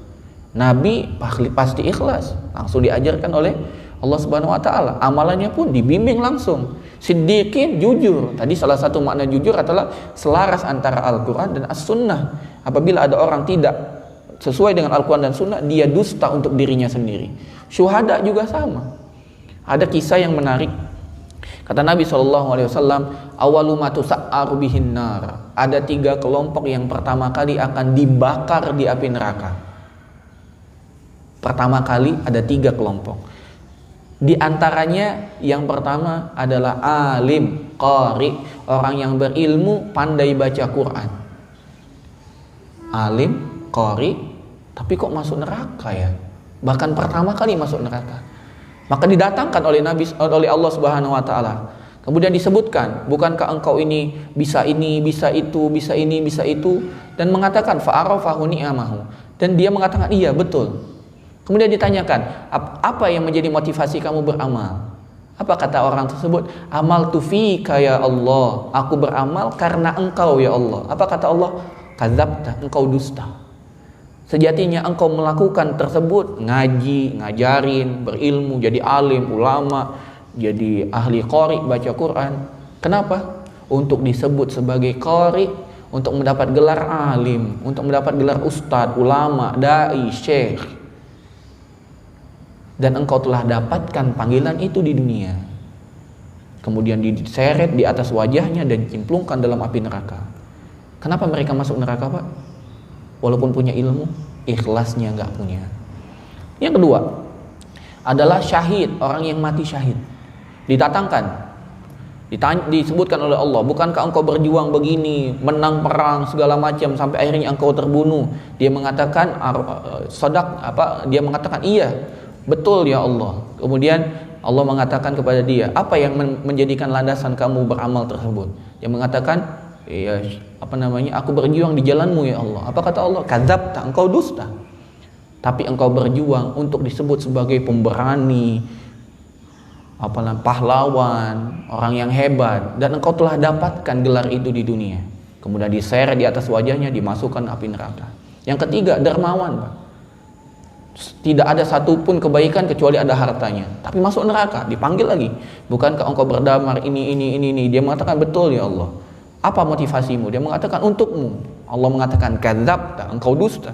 Sesungguhnya engkau melakukan ini untuk disebut sebagai orang dermawan, pengasih, penyayang, dan lain sebagainya, dan engkau telah dapatkan. Kemudian diceret dia di atas wajahnya, dia masuk dalam api neraka. Jadi ketika seseorang hanya punya ilmu namun tidak punya ikhlas, masuk neraka, Pak. Apalagi orang yang nggak punya ilmu. Makanya Allah lanjutkan di dalam surat Al-Fatihah, pembahasan kita masih di Al-Fatihah, siratal ladzina an'amta alaihim ghairil maghdubi alaihim, bukan orang yang engkau murkai. Siapa orang yang dimurkai oleh Allah, Pak? Siapa orang yang dimurkai oleh Allah, Pak? Yahudi. Kenapa Yahudi dimurkai oleh Allah, Pak? Karena mereka punya ilmu namun mereka tidak mau beramal. Yahudi itu punya ilmu, Pak. Cerdas, pintar. Musa itu mengajarkan mereka Taurat. Mukjizat itu di depan mata mereka. Mereka melihat sendiri bagaimana laut terbelah dengan kedua mata mereka sendiri, Pak. Mereka sendiri menyaksikan gunung di atas kepala mereka. Diancam oleh Allah kalau mereka tidak mau tobat, gunung ini akan menimpa mereka. Namun apa yang terjadi? Mereka tidak mau mengamalkan ilmunya. Apa yang terjadi? Al-maghdubi alaihim. Yahudi menjadi orang yang dimurkai oleh Allah Subhanahu wa taala. Ketika kita berilmu tidak beramal, maka kita mengikuti sifat Yahudi. Bukan Anda mengatakan kita Yahudi, bukan, Pak. Kita mengikuti sifat Yahudi. Jangan juga kita mudah dan mengatakan, ente punya ilmu gak beramal, Yahudi. Jangan, Pak. Ya, karena ketika kita mengatakan saudara kita Yahudi, putus semua. Misalnya, ada bapak-bapak nih, kemudian punya ilmu tapi nggak mengamalkan, bapak Yahudi ya, itu otomatis istrinya harus dicerai, Pak. Kalau dia meninggal, anaknya nggak boleh dapat waris. Itu ucapan kita itu jangan dianggap remeh. Konsekuensinya banyak. Itu bilang Yahudi, apalagi bilang kafir gitu. Bapak kafir gitu. Itu konsekuensinya banyak sekali, Pak. Kalau seandainya di Indonesia ini ada pengadilan agama yang udah diizinkan untuk aktif, dalam artian kalau sekarang kan pengadilan agama itu atau peradilan itu kan pasif, menunggu laporan. Kalau seandainya diizinkan untuk aktif, itu orang-orang yang murtad harus dipanggil. Kalau nggak mau kembali dalam Islam, dipenggal kepalanya, Pak. Jadi tidak mudah mengatakan orang Yahudi, kafir, Nasrani, nggak boleh, Pak. Harus berhati-hati. Tapi kita mengatakan apabila kita seperti itu, maka itu merupakan sifat dari Yahudi. Maukah kita memiliki sifat Yahudi? Ya tentu enggak. Kemudian Allah Subhanahu wa taala lanjutkan, waladdallin, yaitu bukan juga orang yang sesat. Siapa orang yang sesat? Nasrani. Kenapa Nasrani sesat, Pak? Semangat Nasrani ini tinggi, Pak. Hobi beribadah dan terlihat pendeta-pendetanya, pastor-pasturnya rajin beribadah, Pak. Rame hari Ahad, coba lihat. Mana-mana rame, semangat. Tapi itu bodoh, nggak punya ilmu. Nurut aja. Apa kata pendetanya, nurut saja. Bahkan dia sendiri, orang tersebut tidak pernah membaca kitabnya sendiri. Padahal di kitabnya udah dijelaskan ada nabi terakhir namanya Muhammad, Ahmad. Tapi mereka nggak mau baca. Bodoh, Pak. Cuman modal semangat. Tiap kali datang ke gereja harus semangat. Ya. Ngikut aja. Apakah kita ingin seperti orang Nasrani, semangat tanpa ilmu, tercela, Pak? Disebut oleh Allah dolin, sesat. Maka orang beriman, orang Islam itu di antara dua orang ini. Berilmu namun tidak ngikutin Yahudi, meninggalkan ilmu, meninggalkan amal, tidak. Tapi juga bukan seperti Nasrani, beramal tanpa ilmu. Orang berislam itu atau orang beriman itu punya ilmu dan beramal. Amalnya didasari dengan ilmu. Yang dimaksud dengan didasari ilmu, Al-Quran dan As-Sunnah, sesuai bimbingan Rasul kepada sahabatnya. Ya. Semoga dengan kita mengetahui kedudukan ilmu yang demikian agung, yang apabila kita tidak memahami ilmu, mudaratnya lebih besar. Dan kita telah baca pada pertemuan yang lalu ada 4 kelompok manusia. Yang pertama punya ilmu, punya harta. Ini yang paling bagus, karena dengan ilmunya hartanya diinfakkan di jalan Allah. Yang kemudian yang kedua punya ilmu tapi nggak punya harta, tapi dapat pahala orang nomor 1 karena dia punya niat yang jujur, yang mengatakan kalau aku punya niat, punya harta seperti kelompok pertama, pasti aku akan mengakukan amalan seperti kelompok 1. Dia mendapat pahala seperti kelompok 1. Yang ketiga punya harta nggak punya ilmu, dan ini menjadi kedudukan paling jelek. Dengan dia tidak punya ilmu, hartanya dibelanjakan di jalan hawa nafsu, dan hawa nafsu selalu menyeru kepada kesesatan. Innan nafsa la ammaratum bisu, sesungguhnya hawa nafsu selalu menyeru kepada keburukan. Illa ma rahima rabbi, kecuali nafsu yang diberikan rahmat. Kapan nafsu diberikan rahmat? Saat nafsu ikut dengan ilmu dan amal. Yang terakhir adalah orang yang tidak punya ilmu, tidak punya harta. Dia mendapatkan dosa kelompok 3. Kenapa? Karena dia tidak punya ilmu, angan-angannya hawa nafsu mengikuti kelompok ketiga. Semoga Allah Subhanahu wa taala melimpahkan kepada kita ilmu, dan kita dapat beramal, dan amal kita sesuai dengan Al-Quran dan As-Sunnah. Karena ilmu yang kita ambil adalah ilmu dari Al-Quran dan Al-Hadis sesuai dengan pemahaman Rasul SAW yang diajarkan kepada para sahabat. Ini saja yang dapat disampaikan. Lebih dan kurang kami mohon maaf. Kepada Allah kami mohon ampun. Sebelum kita tutup, kalau ada pertanyaan kami persilakan. Ya. Waalaikumsalam warahmatullahi wabarakatuh.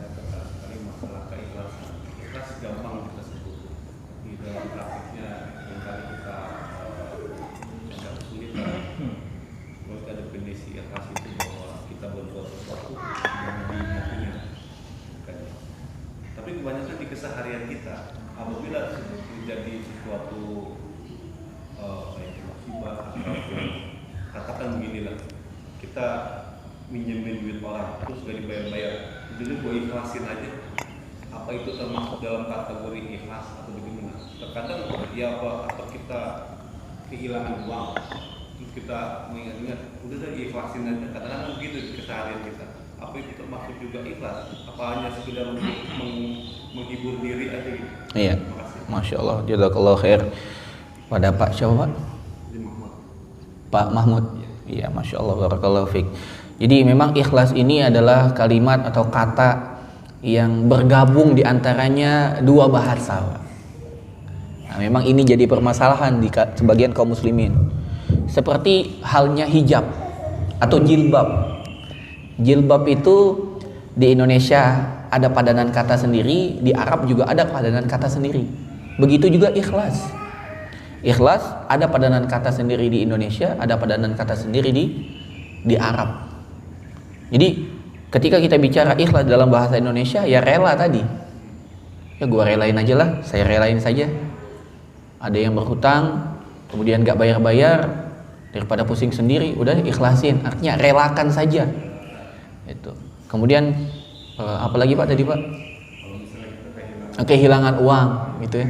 Nggak ketemu, ya udah ikhlasin aja. Itu artinya rela. Itu ikhlas dalam konteks Indonesia. Jadi itu sedang kita berucap dengan bahasa kita Indonesia. Tapi kalau kita berkata dengan konteks bahasa Arab atau konteks agama, ikhlas itu hanyalah melakukan perbuatan, melakukan amalan, baik itu amalan hati ataupun amalan yang nampak ya di hadapan manusia zahir ataupun yang batin yang dalam hati, itu ditujukan hanya kepada Allah, itulah ikhlas. Hanya kepada Allah, itulah ikhlas. Itu padanan kata di dalam bahasa Arab. Ketika kita menyeleweng sedikit saja, berarti kita tidak ikhlas dalam konteks agama gitu. Tapi kalau konteks Indonesia, kalau kita kesel dengan orang aneh nggak ikhlas, nah itu konteks Indonesia Pak. Artinya saya tidak rela gitu. Kalau dalam konteks agama, niat hanya untuk Allah itu ikhlas. Ketika kita tidak untuk Allah, berarti kita tidak ikhlas. Ketika kita merasa sudah ikhlas kepada Allah, maka kita harus koreksi. Jangan-jangan itu tanda kita tidak ikhlas. Karena orang beriman takut amalannya tidak diterima. Jadi tidak pernah pede. Kayak kita tadi itu, sholat 2 rakaat sebelum subuh, udah dapat dunia dan seisinya. Nggak boleh Pak. Kita berharap Allah terima dan kita mendapatkan pahala lebih baik daripada dunia dan seisinya. Nggak boleh pede. Orang Islam itu nggak boleh pede kalau dalam masalah ibadah. Dia harus koreksi terus dirinya. Karena apabila dia pede, dia merasa dia yang paling paham. Ketika dia merasa dia yang paling paham, dia tidak lagi menilik kepada Al-Quran dan As-Sunnah. Kalau dia sudah tidak menilik lagi kepada Al-Quran dan Sunnah, yang muncul apa? Hawa nafsu. Kalau ada hawa nafsu selalu menjerumus kepada keburukan. Dihias-hiasin seperti indah, padahal itu sejatinya mencelakakan. Wallahu a'lam bishawab. Ada lagi Bapak? Ya, silakan. Apakah ikhlas itu ada batas waktu? Tadi dikatakan ada awal, tengah, akhir. Apakah ada batas waktu? Oke, baik. Masya Allah. Dengan Bapak siapa Pak? Sigit. Pak? Sigit. Pak Sigit ya. Apakah ikhlas ada batas waktunya? Sejatinya ikhlas itu merupakan amalan hati. Ya. Ini pernah ditanyakan oleh kepada para syekh, masyayikh. Salah satunya dijawab oleh Syekh bin Baz atau Syekh Utsaimin. Apakah ketika seseorang menyebut-nyebut atau mengungkit-ungkit kebaikannya atau bangga dengan amalannya sebelumnya, apakah itu akan membatalkan pahala yang ia dapatkan? Jadi nggak ikhlas itu banyak latar belakangnya Pak. Yang paling sering adalah riya. Kenapa orang tidak ikhlas? Karena riya. Riya itu adalah menampakkan amalan untuk kepada manusia agar dia mendapat pujian dari manusia. Yang harusnya untuk Allah dia berikan kepada manusia. Dalam artian pujiannya, bukan niat ibadah. Kalau niat ibadahnya kepada selain Allah berarti dia syirik. Syiriknya syirik besar. Kalau riya syirik juga, tapi syirik kecil. Niat kepada Allah, tapi ganjarannya dari manusia berupa pujian. Nah, bedanya apa? Kalau syirik besar, kalau dia beribadah kepada selain Allah, semua amal solehnya hilang, hangus. Jadi zong semua. Tapi kalau dia riya, yang hilang hanya amalan itu. Sholatnya, untuk riya, sholatnya nggak dapat pahala. Tapi kalau sholatnya untuk selain Allah, bukan hanya sholat yang ini, semua sholat dan semua amalnya hilang. Jadi kapan ikhlas itu harus kita lakukan? Ikhlas ini adalah di awal, di tengah, dan di akhir. Ketika awal kita sholat, kita harus niatkan. Kita sama sekali nggak minta, misalnya membaguskan sholat kita, melamakan sholat kita untuk siapa? Untuk Allah atau untuk jamaah? Untuk Allah. Nah, di situ kita bermain. Di tengah gitu kan, tiba-tiba di belakang ada cegukan, nangis kan? Wah, mantap sekali saya jadi imam ini. Berarti lebihin lagi lah. Nah, kalau sudah ada begitu, berarti udah masuk tuh sisipan, bukan lagi untuk Allah, tapi untuk jamaah. Biar jamaahnya makin nangis. Demikian juga di akhir, ya kan? Ketika habis sholat, oh Pak Ustadz terima kasih ya jadi imamnya mantap sekali. Oh sudah biasa gitu kan. Nah, ini harus juga kita manage, jangan sampai kita sia-sia amalan kita dalam satu waktu. Nah, namun kata para ulama, ketika amalan ini udah beres, selesai, sholat udah selesai, dan kita mampu menjaganya, di satu waktu kita mengungkit lagi, namanya sum'ah, menyampaikan kembali ungkapan itu. Dulu aneh pernah ngimamin tuh di Istiqlal 100.000 jamaah, nangis semua. Wah, gitu kan. Tujuannya untuk apa? Untuk dapat pujian kan. Oh, Ustadz mantap, 100.000 jamaah nangis semua. Diapain Ustadz? Kasih cabai kan, gitu kan. Untuk meninggikan dirinya, untuk mendapat pujian, ini sum'ah. Kata para ulama, Syekh Utsaimin atau Syekh bin Baz mengatakan, itu tidak membatalkan pahala amalan yang tadi, tapi dia mendapatkan dosa karena dia sum'ah. Gitu. Jadi yang harus kita jaga selama kita melakukan amalan itu, Pak. Awal, tengah, dan akhirnya. Ketika amalan ini udah beres, udah close gitu ya, udah tutup buku, udah. Tapi kalau kita ada yang tadi, jadi ada dua bedanya. Riya menampakkan, sum'ah memperdengarkan. Riya itu dengan mata, ro'a ya, ro'a itu melihat, ru'ya, riyaan melihat. Sum'ah itu sami'ah, mendengar, Pak. Di kalau riya itu melihat, kalau sum'ah itu memperdengarkan. Dulu aneh waktu kuliah, wah dosen semua cium tangan sama aneh. Dosen cium tangan gitu kan. Hebat banget nih bocah gitu kan. Menunjukkan atas kehebatan dia, dosen aja tunduk sama dia gitu kan. Nah, itu sum'ah namanya. Amalan dia menuntut ilmu, kata para ulama aman. Insya Allah nggak batal pahalanya. Tapi ketika dia dapat dosa sum'ah. Berbeda ketika dia melakukan, ketika amalan itu terjadi, bisa-bisa amalannya tidak dapat pahala sama sekali. Wallahu a'lam bishawab. Coba nanti kami lihat kembali. Seingat kami yang seperti ini, Pak. Jadi kita terus harus menjaga. Namun sejatinya kalau kita sudah beramal, udah lupain, Pak. Jadi para ulama dahulu, bahkan para sahabat, konsepnya begini. Ketika dia melakukan amal kebaikan dan selesai amal kebaikan, dia lupakan amal kebaikan itu. Misal kita pernah sedekah, ngasih baju, ngasih apa gitu. Tiba-tiba orang datang, Pak, ini baju yang Bapak kasih. Emang iya gitu, benar-benar lupa gitu kita. Sampai kita lupa kita pernah ngasih apa. Seakan-akan kita nggak punya kebaikan gitu loh. Kan kalau kita merasa kita tidak punya kebaikan, kita berupaya untuk baik terus, Pak. Dan ketika dosanya selalu diingat-ingat. Sedikit apapun dosa. Dan ini ajaib. Ada satu imam ya, Imamul Haramain, dia dapat julukan Imamul Haramain. Imamnya dua kota suci. Namanya Al-Juwaini. Namanya Imam Al-Juwaini. Jadi Imam Al-Juwaini ini ketika berkhutbah nggak pernah keseleo lidah. Kalau kita dengar khutbah kan kadang-kadang ada ustadz keseleo lidah, harus mengulangi kalimatnya gitu kan, karena keseleo, salah terjemah atau salah mengucapkan ayat, kemudian dia koreksi. Dalam tanda kutip itu udah biasa kan. Ini Imam Al-Juwaini tidak pernah begitu, Pak. Lancar, fasih, tidak ada pengulangan kalau ngomong.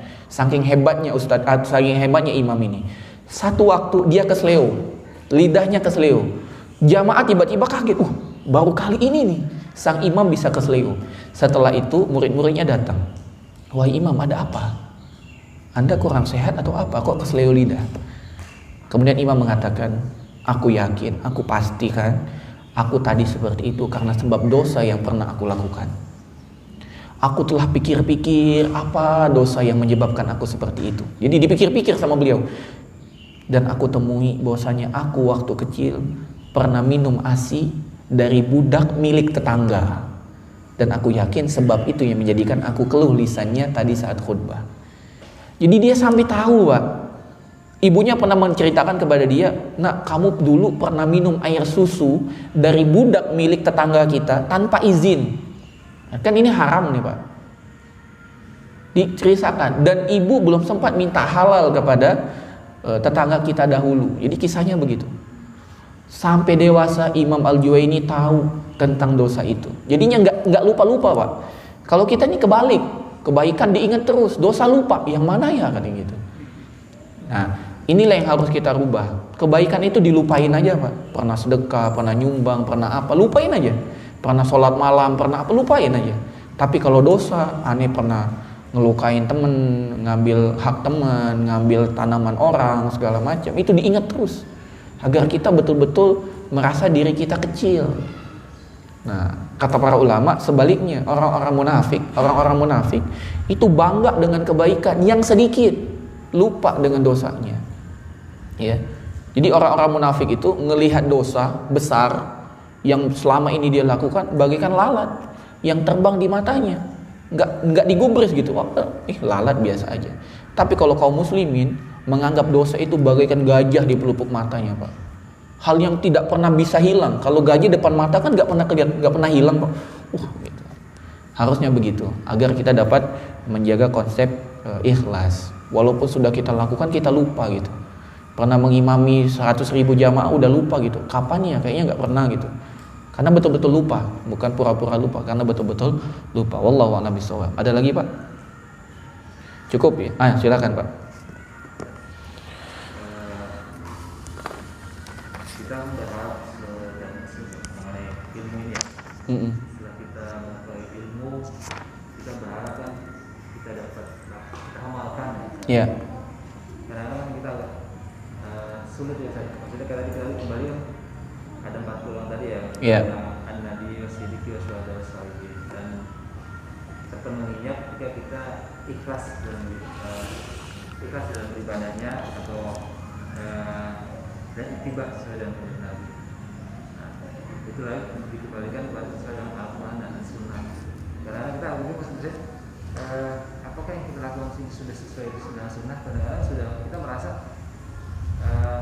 apalagi ketika ada banyak ustaz menyampaikan, oh ada ustaz melakukan hal itu, ibadah ini, ada ustaz yang tidak membolehkan ini, maksudnya sesuai dengan Al-Quran dan Sunnah. Nah, kebingungan saya, mungkin teman-teman, sunnah itu sesuatu yang sesuai dengan fikih, kan sesuatu yang dilakukan tidak apa-apa, meninggalkan tidak apa-apa, ini tidak pahala. Sunnah itu yang dimaksud sunnah itu seperti apa, Ustaz? Dan untuk menghilangkan keraguan-keraguan di tengah-tengah kita bahwa yang kita lakukan itu sesuai dengan Al-Quran dan Sunnah. Gimana caranya supaya kita yakin bahwa yang kita lakukan ini sudah benar? Oke, Masya Allah. Barakallahu fiik. Baik, Pak. Jadi untuk menjawab ini, bagaimana kita menjawab keraguan apa yang telah kita amalkan ini sesuai dengan Al-Quran dan Sunnah atau tidak, itu sangat mudah. Sangat mudah. Kita harus pahami dulu sebuah kaidah yang telah disepakati oleh semua ulama. Semua ulama sepakat kaidah ini. Ada 2 kaidah yang disepakati oleh para ulama. Ya. Dan ini terkenal. Yang pertama, al-aslu fil asya'i al-ibaha. Hukum asal atas sesuatu perkara itu boleh. Hukum asal atas satu perkara itu boleh. Semua perkara itu hukum asalnya boleh. Contoh, boleh nggak nanam pepaya di samping masjid? Boleh, gitu kan? Kenapa boleh? Mana dalilnya? Jangan ditanya dalil. Jangan ditanya dalil tentang bolehnya. Tapi tanya, ada nggak larangannya? Kalau nggak ada larangan berarti boleh, gitu ya. Boleh nggak kita bangun rumah di Cilebut Residen 2? Boleh. Kenapa boleh? Karena nggak ada larangannya, kan begitu. Boleh nggak saya ganti KTP dari Kalimantan jadi KTP Bogor? Jawabannya boleh. Kenapa? Karena nggak ada larangannya. Itu hukum asal dalam sesuatu, hukumnya boleh. Mungkin saya baru di sini, Pak ya, tahu makan lenca, Pak. Apa hukum makan lenca, Pak? Apa hukum makan lenca, Pak? Boleh. Dulu saya nggak pernah tahu makan lenca. Sekarang aja tahu makan lenca. Apa hukum makan lenca? Boleh. Kok boleh? Baliknya apa? Kenapa nggak boleh? Emang ada larangan? Nih, hukum asal pada sesuatu hukumnya boleh. Sampai ada dalil yang melarang. Ini kaidahnya. Hukum asal pada sesuatu itu semuanya boleh sampai ada dalil yang melarang. Boleh nggak Pak beli Alphard? Boleh. Yang nggak boleh apa? Kalau nggak ada uangnya gitu. Boleh beli Alphard. Kapan beli Alphard nggak boleh? Sampai ada larangan dari siapa? Dari syariat. Ini yang pertama, dipegang dulu. Paham ya Pak ya? Yang kedua, nah ini para ulama sepakat ini. Yang kedua adalah hukum asal dalam ibadah adalah terlarang. Nah, terbalik ya. Hukum asal dalam ibadah itu terlarang sampai ada dalil yang membolehkan. Boleh nggak sholat subuh 4 rakaat? nggak boleh. Kapan boleh? Saat ada yang memerintahkan 4 rakaat. Boleh nggak sholat zuhur 3 rakaat? Capek nih, ya, istirahat sempit gitu. 3 aja, satunya di rapel di subuh gitu. Boleh nggak? Tidak boleh. Kenapa? Karena tidak ada perintahnya 3, yang ada perintah 4. Kurban deh, kurban. Ya. Kita kan nggak ada unta di sini, Pak. Nah, boleh nggak? Kurban pakai jerapah. Boleh nggak? Nah, tidak boleh. Kenapa? Karena tidak ada perintah kurban dengan jerapah. Yang jadi perintah hanya unta, sapi atau kerbau, kambing atau domba. Ustaz, nggak cukup uang ana buat beli kambing. Boleh nggak pakai soang tuh apa? Angsa gitu. Boleh nggak pakai angsa? Kan gede juga tuh Ustaz, lumayan mahal lagi. Telurnya aja gede gitu kan. Jawabannya tidak boleh. Sampai ada dalil yang mengatakan kurban boleh pakai soang. Di hukum asal ibadah dibalik, Pak, terlarang. Karena ibadah ini sesuai Al-Quran, sesuai hadis. Kalau ibadah boleh bikin-bikin, ya nggak perlu ada Al-Quran, nggak perlu ada hadis. Jadi nggak perlu Allah turunkan Al-Quran, nggak perlu Allah utus Nabi. Kalau ibadah nggak perlu, kalau ibadah itu boleh bikin-bikin. Kenapa Allah turunkan Al-Quran? Kenapa Allah utus Rasul Sallallahu Alaihi Wasallam? Agar kita ibadahnya sesuai. Maka dibuatlah kaidah berdasarkan Al-Quran dan hadis. Hukum asal dari ibadah adalah terlarang sampai ada dalil yang mencariatkan perkara tersebut. Sekarang kita balik. Amalan kita udah sesuai sunnah dengan belum? Ya, kita lihat sesuai nggak dengan Al-Quran, sesuaikah dengan As-Sunnah. Kalau sesuai dengan Al-Quran, benar nggak penafsirannya seperti ini? Tapi mohon maaf, Pak, ada orang yang mengatakan, saya dulu pernah tinggal di Jawa Timur ya, di Jember, dan pernah saya diskusi, nggak tahu ini diskusi serius atau cuman main-main bercanda dengan saya. Dia bilang, Mas Taufik, iya Pak, tahu nggak apa hukum rokok? Hukum rokok, Pak, ya? Kalau yang saya pahami, rokok mudarat, Pak. Yang mudarat dilarang. Jadi rokok terlarang karena bisa menyebabkan mudarat, bukan hanya diri pribadi, namun orang juga. Asap rokok itu lebih bahaya bagi orang lain daripada bagi yang ngisap pertama. Dan gak ada orang merokok itu asapnya ditelan, pasti dihembuskan ke orang lain. Zolim dilarang. Saya bilang begitu. Salah, Mas. Terus apa hukumnya? Rokok itu wajib. Kok bisa? Itu Allah berfirman, warka'u ma'ar raki'in, merokoklah kalian bersama orang yang merokok. Warka'u ma'ar raki'in. Ini saya nggak tahu beliau diskusi serius atau bercanda gitu kan. Nah, tapi konteks yang paling penting, jangan percaya hanya ada kok dalam Al-Quran. Nah, tapi benar nggak pemahamannya terhadap hal tersebut? Karena kalau sekedar kita ada dalam Al-Quran, maka orang-orang kaum misionaris itu berdalil dengan Al-Quran. Dalam Al-Quran itu yang masuk surga bukan hanya orang Islam. Innalladzina hadu wan nasara was-sabiin man amana billah wal yaumil akhir wa amila solihan. Orang yang masuk surga itu Yahudi, Nasrani, Sabiin, masuk surga. Jangan juga kalian mengatakan orang Muslim aja yang masuk surga gitu. Orang Islam, Yahudi juga masuk surga, Nasrani masuk surga. Jadi jangan pernah menyebut orang selain orang Nasrani, orang Yahudi dengan kafir, dia bilang. Ini dalilnya pakai apa, Pak? Al-Quran loh, Pak. Bahkan lebih parah lagi kaum misionaris itu berdalil dengan Al-Quran. Dengan apa? Dengan ayat Allah Subhanahu wa taala, "May yahdillahu fahuwal muhtadi wa may yudlil falan tajidalahu waliyyan mursyida." Siapa yang diberi petunjuk, dia mendapat petunjuk. Siapa yang Allah sesatkan, tidak ada yang dapat memberinya petunjuk. Tuhan kalian zalim sekali. Masa orang disesatkan dan tidak ada yang dapat memberikan petunjuk? Tuhan macam apa? Nah, gitu kan. Lihatlah Tuhan kami memaafkan semuanya sebagai penebus dosa kalian. Dalilnya pakai apa, Pak? Pakai Al-Quran, Pak. Dalilnya pakai Al-Quran. Bahkan saya kemarin diskusi dengan rekan ya, psikolog ya. Bukan psikolog, alumni psikologi. Beliau mengatakan Sekarang LGBT itu berdalil pakai Al-Quran, Pak. LGBT berdalil dengan Al-Quran. Mereka membantah bahwasanya kaumnya Nabi Lut diazab itu karena LGBT. Bukan. Mereka membawa Al-Quran, di dalil Al-Quran, lihat, baca betul-betul konteks ayat ini. Dia bilang, sesungguhnya Allah mengazab kaum Lut karena kaum Lut menolak. Kata Nabi Lut kan,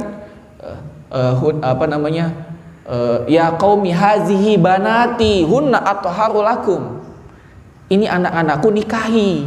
Mereka lebih suci daripada kaum laki-laki yang kalian homo itu. Kata mereka, kenapa kaum Lut diazab? Karena mereka menolak tawaran dari Nabi Lut untuk menikahi anaknya. Karena itu Nabi Lut marah, minta kepada Allah menurunkan azab. Kemudian dia dihukum. Jadi bukan karena homonya, tapi karena dia menolak untuk menikahi anaknya Nabi Lut. Ini pakai dalil, Pak, Al-Quran. Dan kita katakan Al-Quran itu tidak ada salahnya, gitu kan. Nah, jadi kalau bicara dalil, jangan kita percaya sedemikian rupa gitu. Ada kok dalam Al-Quran ini dalil, enggak. Tapi lihat, betul enggak para ulama memahami seperti ini? Ulama yang mana? Ulama yang baik atau ulama yang su? Karena ulama ada dua. Ulama yang membawa ke surga, ada ulama yang membawa ke neraka. Ulama yang mana ini? Makanya ketika kita memahami Al-Quran maupun Al-Hadis, apalagi Al-Hadis, Al-Quran yang mutlak benar saja masih ada bisa diselewengkan. Apalagi hadis, yang hadis ini ada yang hadis dhaif, ada hadis palsu. Iya kalau hadisnya sahih atau hasan. Kalau hadis palsu, banyak sekali hadis palsu. Mohon maaf, yang kemarin tersebar ada Rebo Wekasan, ya, Rebo Wekasan. Itu pakai dalil, Pak.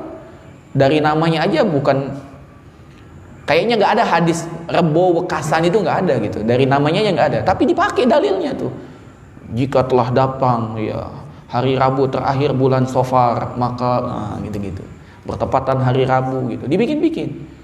Maka bukan hanya kita percaya itu hadisnya, itu ayatnya, tapi benar nggak Rasul memahami seperti itu?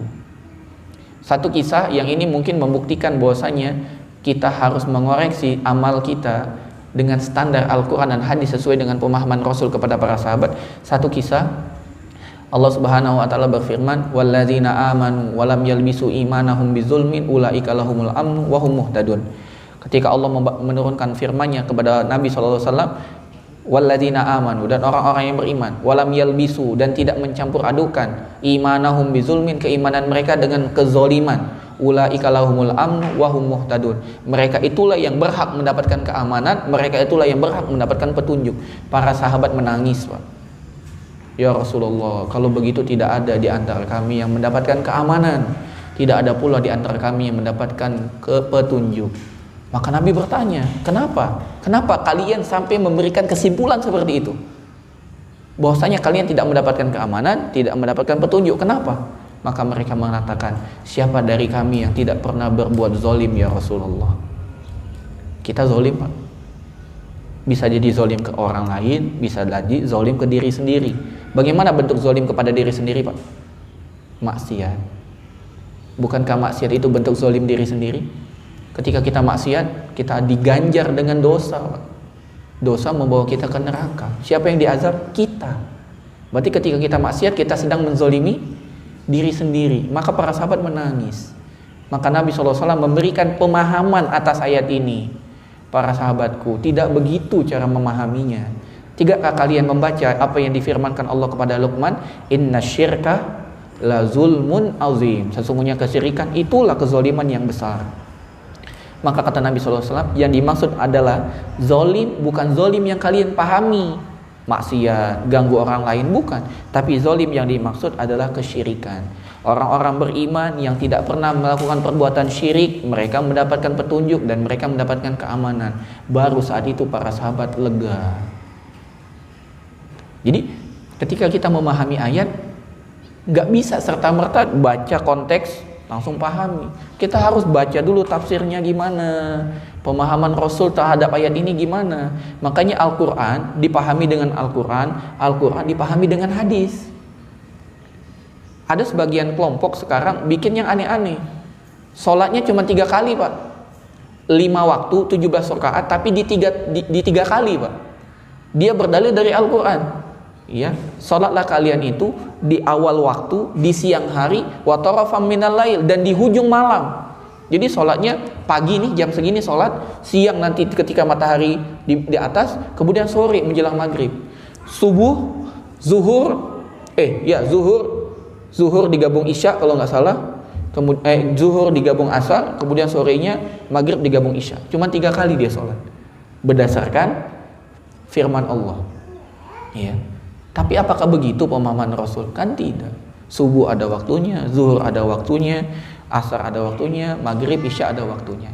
Maka ketika kita melihat amalan kita, maka kita timbang dulu dengan Al-Quran dan hadis, dan apakah sesuai dengan pemahaman para sahabat.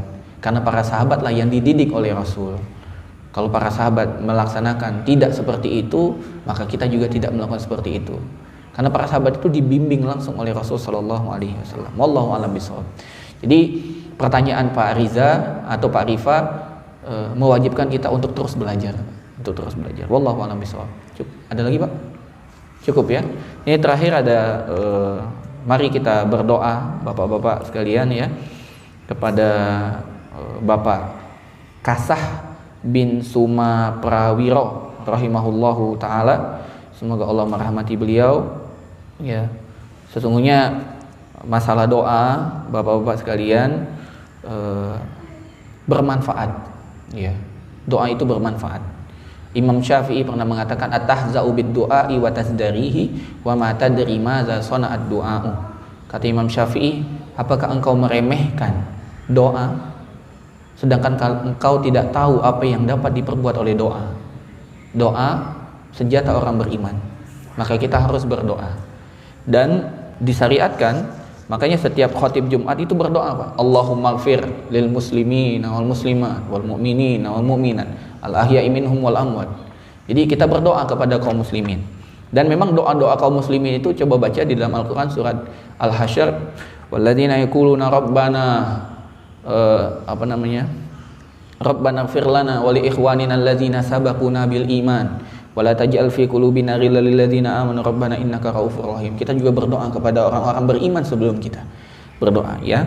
Dan kita berharap juga Pak Kasah bin Suma Prawiro, keluarga dari Bapak Fahmi juga mendapatkan doanya kaum muslimin. Namun yang penting untuk diingat kepada Bapak Fahmi, bahwasanya yang paling utama untuk mendoakan bapaknya adalah keluarganya sendiri. Nabi SAW mengatakan, idza matal insanu in qata amaluhu illa min salas. Jika seseorang itu meninggal, terputus darinya semua amalan kecuali 3. Salah satunya waladun sholihin yad'u lahu, anak yang soleh yang ia tinggalkan yang mendoakannya. Kami mengajak kepada kita semua, yang paling berhak mendoakan keluarga kita Pak. Itu yang paling berhak. Wajib kita yang wajib. Kaum muslimin tidak wajib, tapi kaum muslimin dianjurkan. Maka mari kita berdoa. Alhamdulillah, salatu wassalamu ala Rasulillah wa ala alihi wa sahbihi wa mawala. Allahumma ighfir lana wa li auladina wa li abaina wa li ummahatina. Allahumma rabbana ighfir lana wa li ikhwanina alladzina sabaquna bil iman wa la taj'al fi qulubina ghillan lil ladzina amanu rabbana innaka raufur rahim. Rabbana hab lana min azwajina wa dzurriyyatina qurrata a'yun waj'alna lil muttaqina imama. Rabbana atina fid dunya hasanah wa fil akhirati hasanah wa qina adzaban nar. Wa sallallahu ala nabiyyina Muhammad wa ala alihi wa sahbihi ajmain wa akhiru da'wana alhamdulillahi rabbil alamin. Semoga doa kita dikabulkan oleh Allah Subhanahu wa taala. Beliau Pak Kasah bin Suma Prio diberikan rahmat, diluaskan kuburnya, diterangkan kuburnya, diberikan taman-taman dari taman-taman surga ya. Dan semoga kita juga dapat berkumpul kembali dengan keluarga kita di Jannatun Aden, Jannatu Aden, surga-surga Aden, yang kita berkumpul lagi dengan keluarga kita. Dan kita tidak akan pernah berkumpul dengan keluarga kita lagi di surga, Pak, kalau kita tidak saling mengingatkan sekarang di dunia. Maka hendaklah kita saling mengingatkan dalam kebaikan. Allah Subhanahu wa taala berfirman, ya ayyuhalladzina amanu qu anfusakum wa ahlikum nar. Wahai orang beriman, jagalah kalian dan keluarga kalian dari api neraka. Karena di akhirat cuma ada 2, kalau enggak surga, neraka. Kalau kita dibebaskan dari api neraka, berarti tempat kembali kita surga. Faman zuhziha anin nar wa udkhilal jannah faqad faza. Barang siapa yang dimasukkan ke dalam surga, dibebaskan dari api neraka, itulah kesuksesan. Wallahu a'lam bishawab. Semoga Allah menerima amal ibadah kita hari ini, menerima doa kita pagi hari ini, dan lebih dan kurang kami mohon maaf. Kesalahan murni dari kami pribadi. Allah dan Rasulnya terbebas dan terlepas dari kesalahan tersebut. Kita tutup. Subhanakallahumma wa bihamdika asyhadu an la ilaha illa anta astaghfiruka wa atubu ilaik. Assalamualaikum warahmatullahi wabarakatuh.